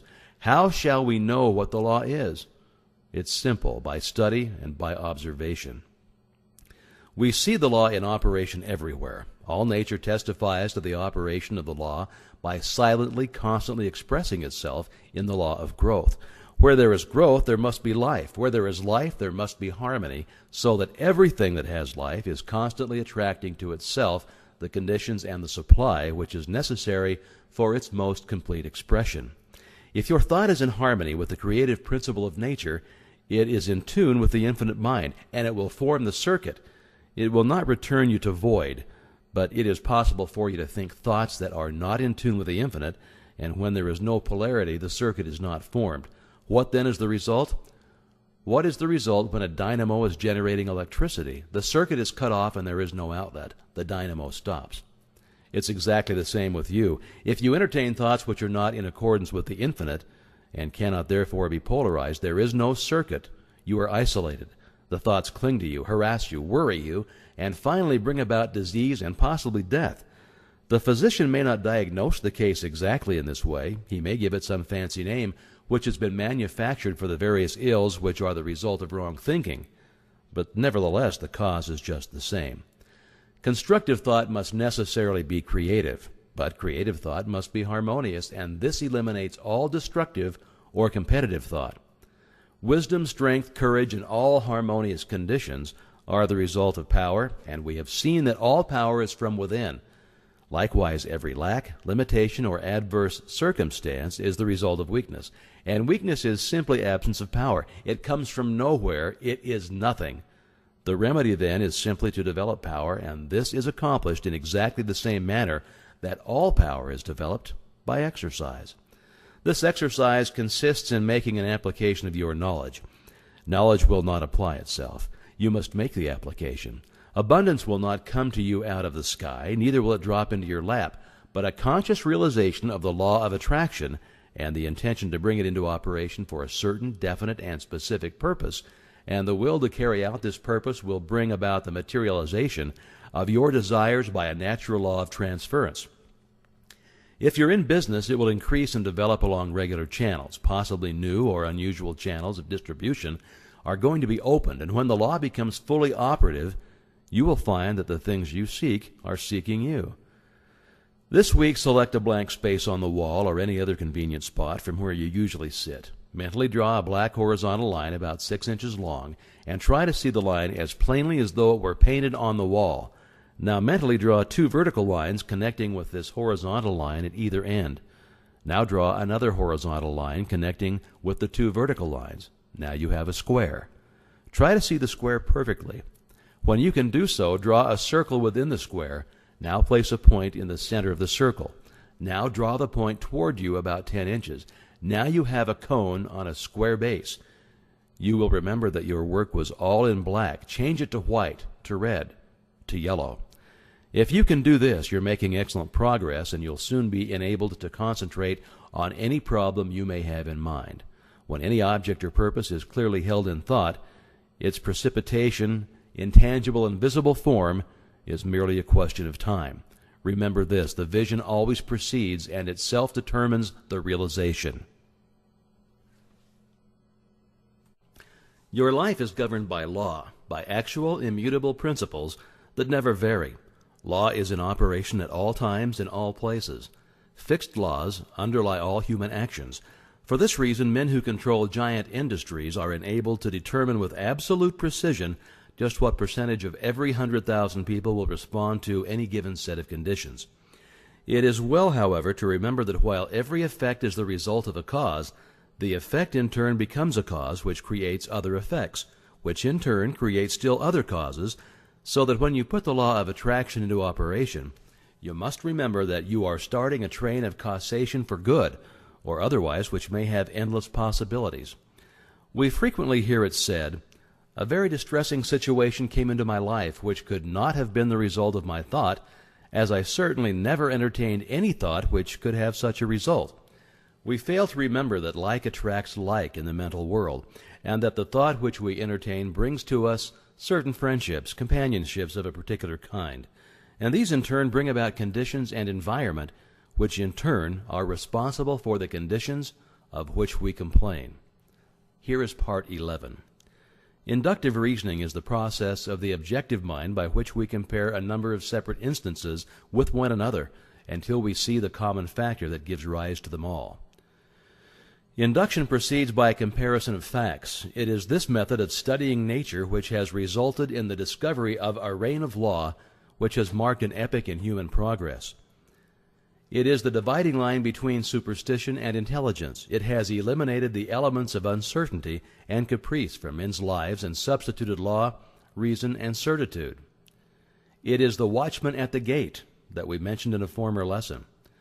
When by virtue of this principle the world to which the senses were accustomed had been revolutionized, when the sun had been arrested in his course, the apparently flat earth had been shaped into a ball and set whirling around him, when the inert matter had been resolved into active elements, and the universe presented itself wherever we directed the telescope and microscope, full of force, motion, and life, we are constrained to ask by what possible means the delicate forms of organization in the midst of it are kept in order and repair.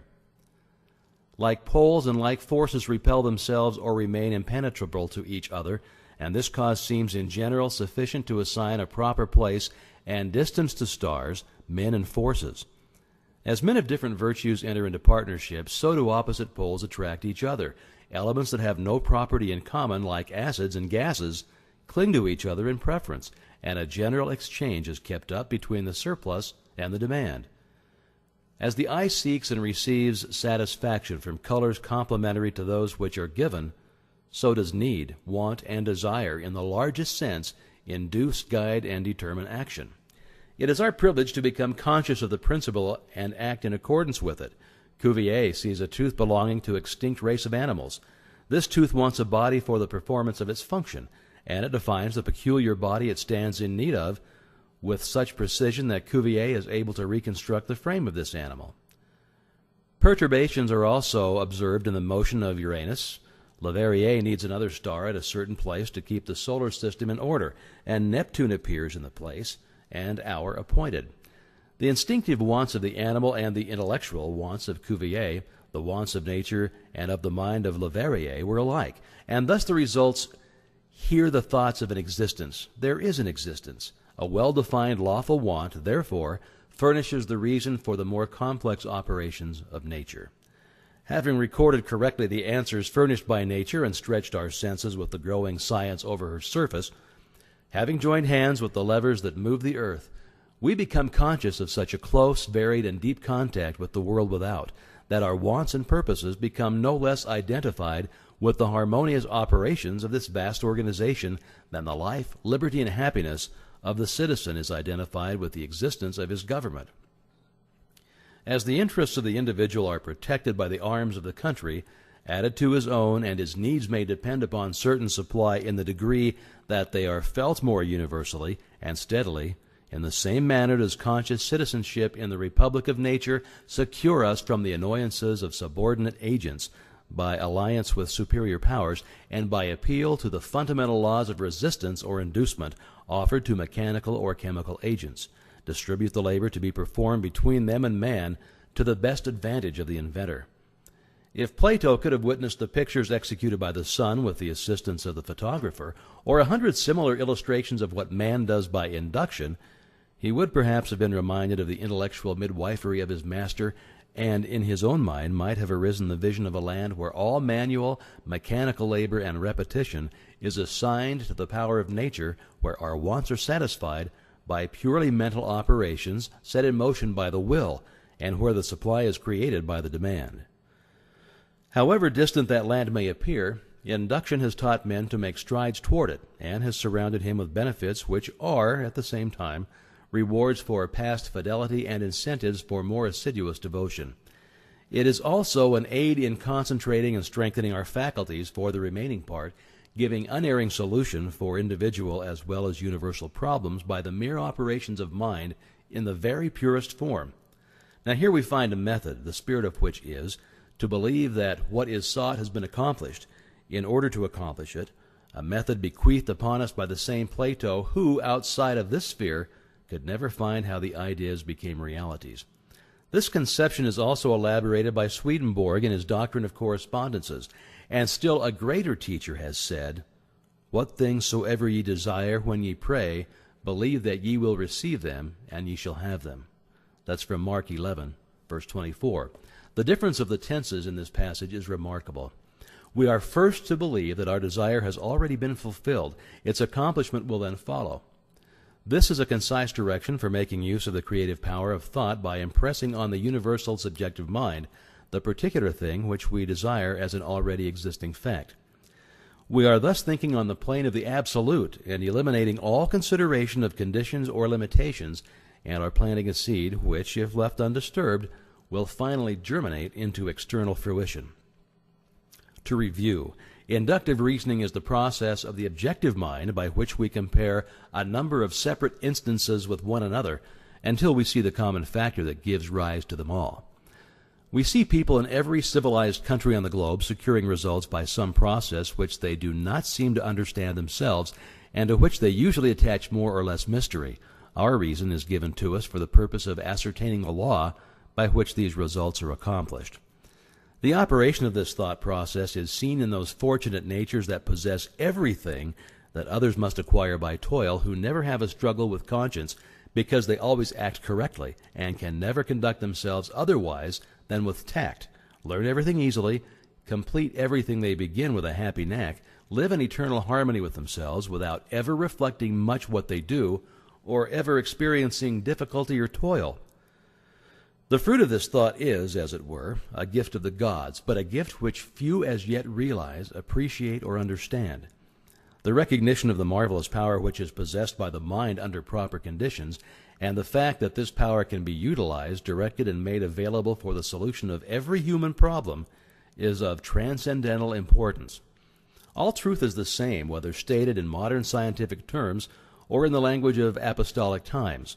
There are timid souls who fail to realize that the very completeness of truth requires various statement, that no one human formula will show every side of it. Changing emphasis, new language, novel interpretations, unfamiliar perspectives are not, as some people suppose, signs of departure from truth, but on the contrary, they are evidence that the truth is being apprehended in new relations to human needs and is becoming more generally understood. The truth be told to each generation and to every people in new and different terms, so that when the great teacher said, "Believe that ye receive, and ye shall receive," or when Paul said, "Faith is the substance of things hoped for, the evidence of things not seen," or when modern science tells us that the law of attraction is the law by which thought correlates with its object, each statement, when subjected to analysis, is found to contain exactly the same truth, the only difference being in the form of presentation. We're standing on the threshold of a new era. The time has arrived when man has learned the secrets of mastery, and the way is being prepared for a new social order more wonderful than anything ever heretofore dreamed of.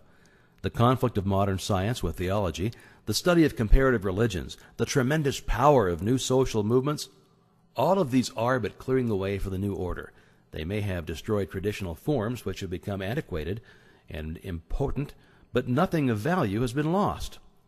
A new faith has been born, a faith which demands a new form of expression, and this faith is taking form in a deep consciousness of power which is being manifested in the present spiritual activity found on every hand. The spirit which sleeps in the mineral breathes in the vegetable, moves in the animal, and reaches its highest development in man. That's the universal mind, and it behooves us to span the gulf between being and doing, theory and practice, by demonstrating our understanding of the dominion which we've been given. By far the greatest discovery of all the centuries is the power of thought.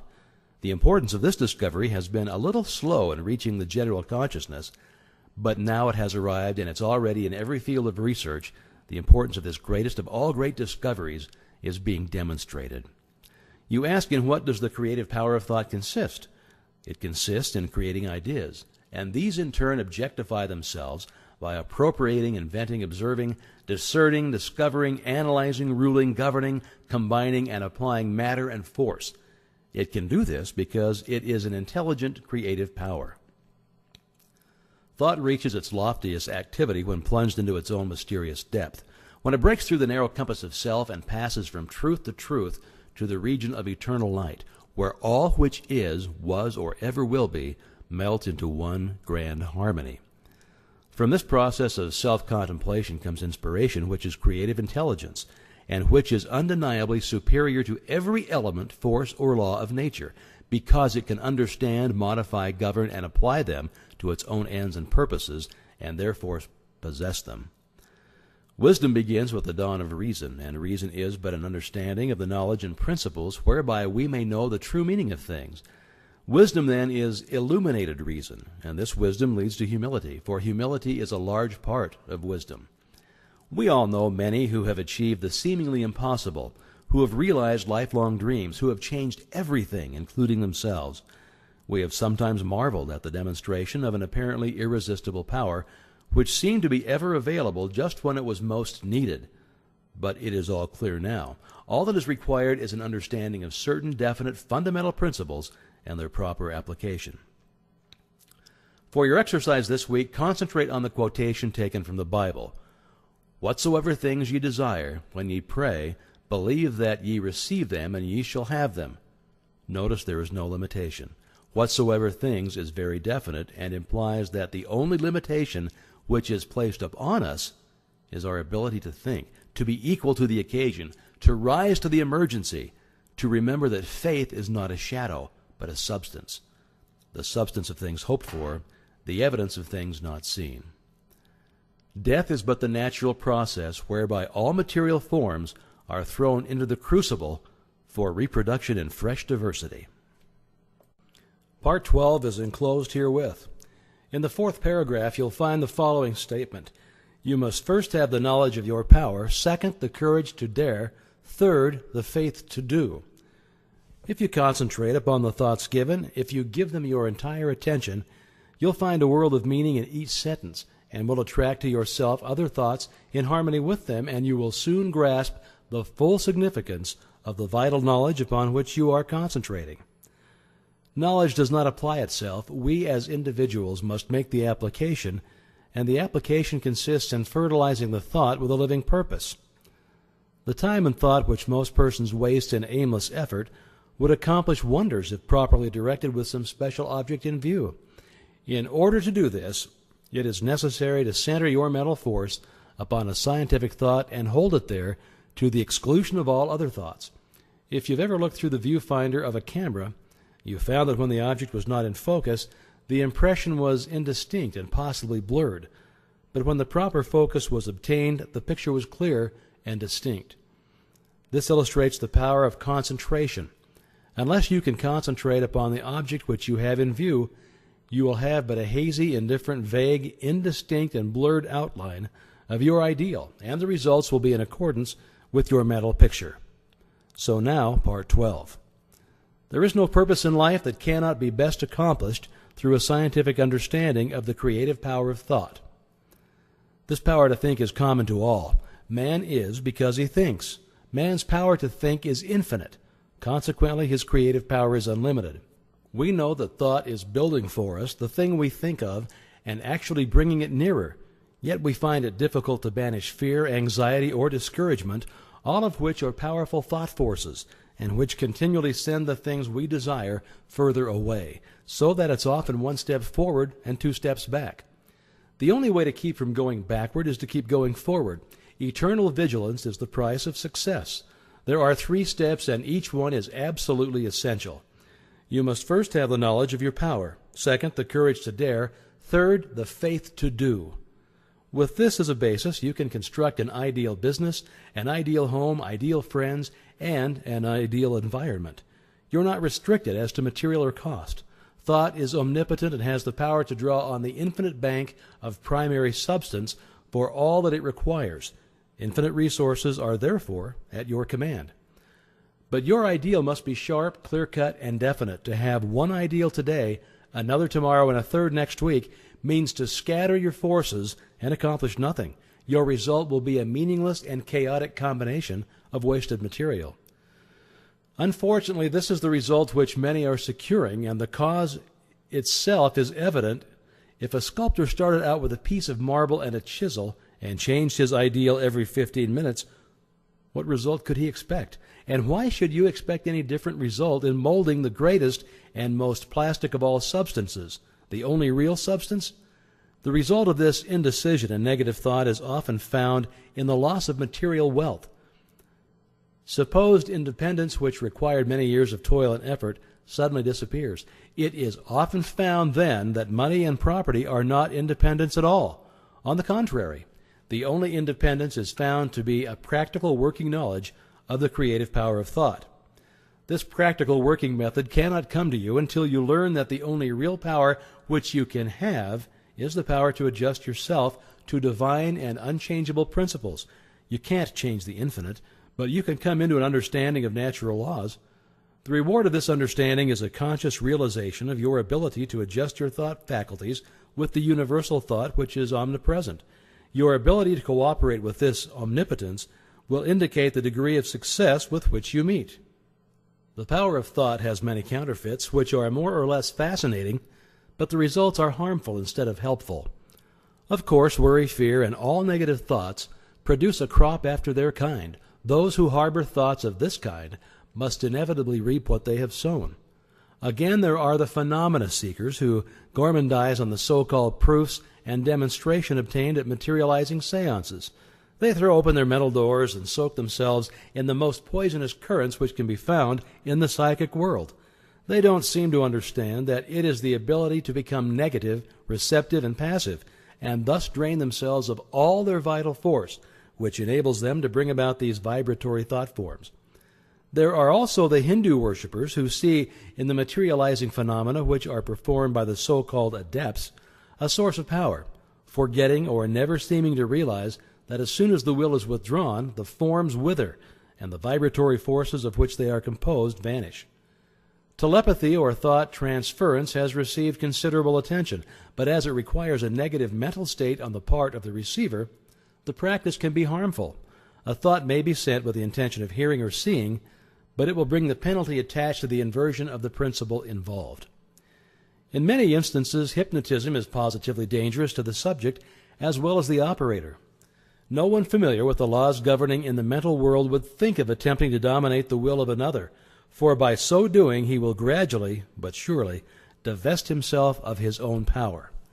All of these perversions have their temporary satisfaction, and for some a keen fascination.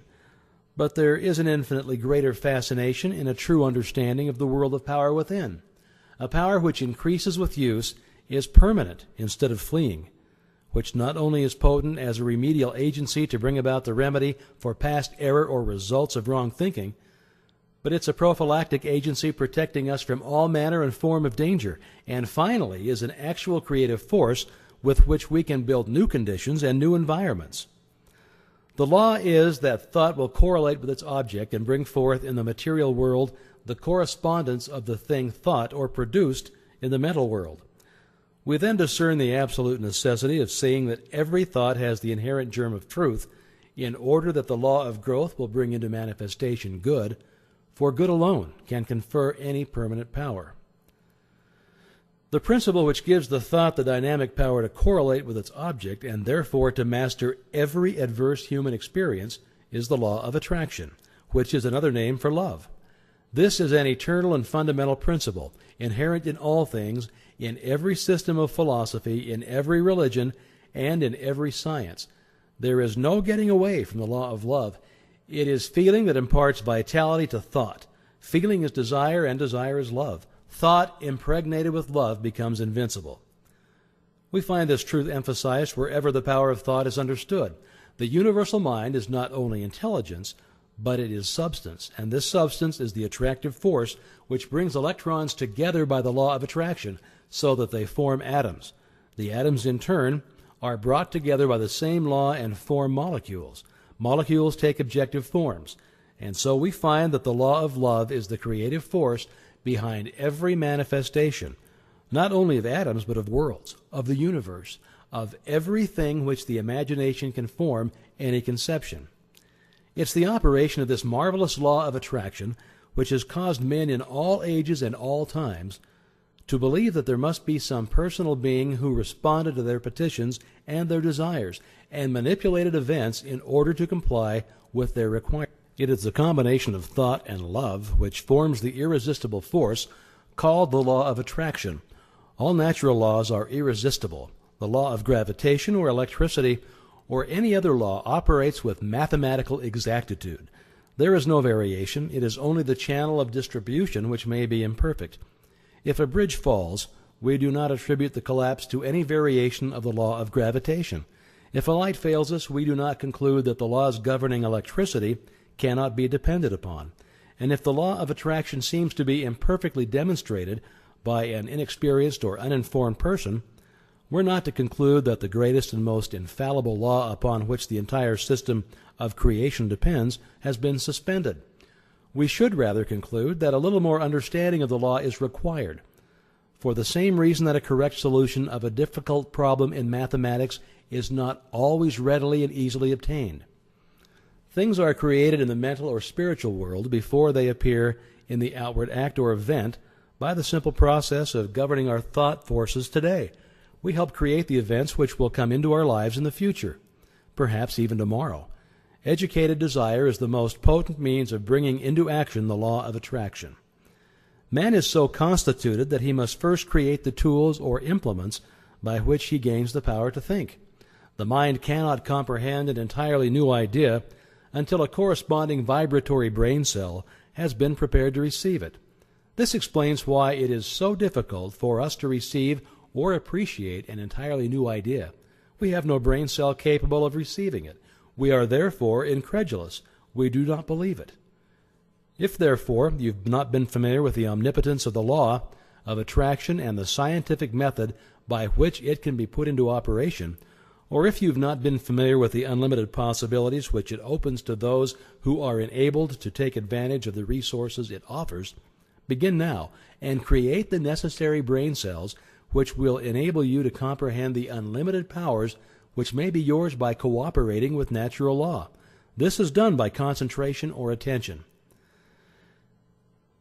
The intention governs the attention. Power comes through repose. It is by concentration that deep thoughts, wise speech, and all forces of high potentiality are accomplished. It is in the silence that you get into touch with the omnipotent power of the subconscious mind, from which all power is evolved. He who desires wisdom, power, or permanent success of any kind will find it only within. It is an unfoldment. The unthinking may conclude that the silence is very simple and easily attained, but it should be remembered that only in absolute silence may one come into contact with divinity itself. We may learn of the unchangeable law and open for himself the channels by which persistent practice and concentration lead to perfection. This week, go to the same room, take the same chair, the same position as previously.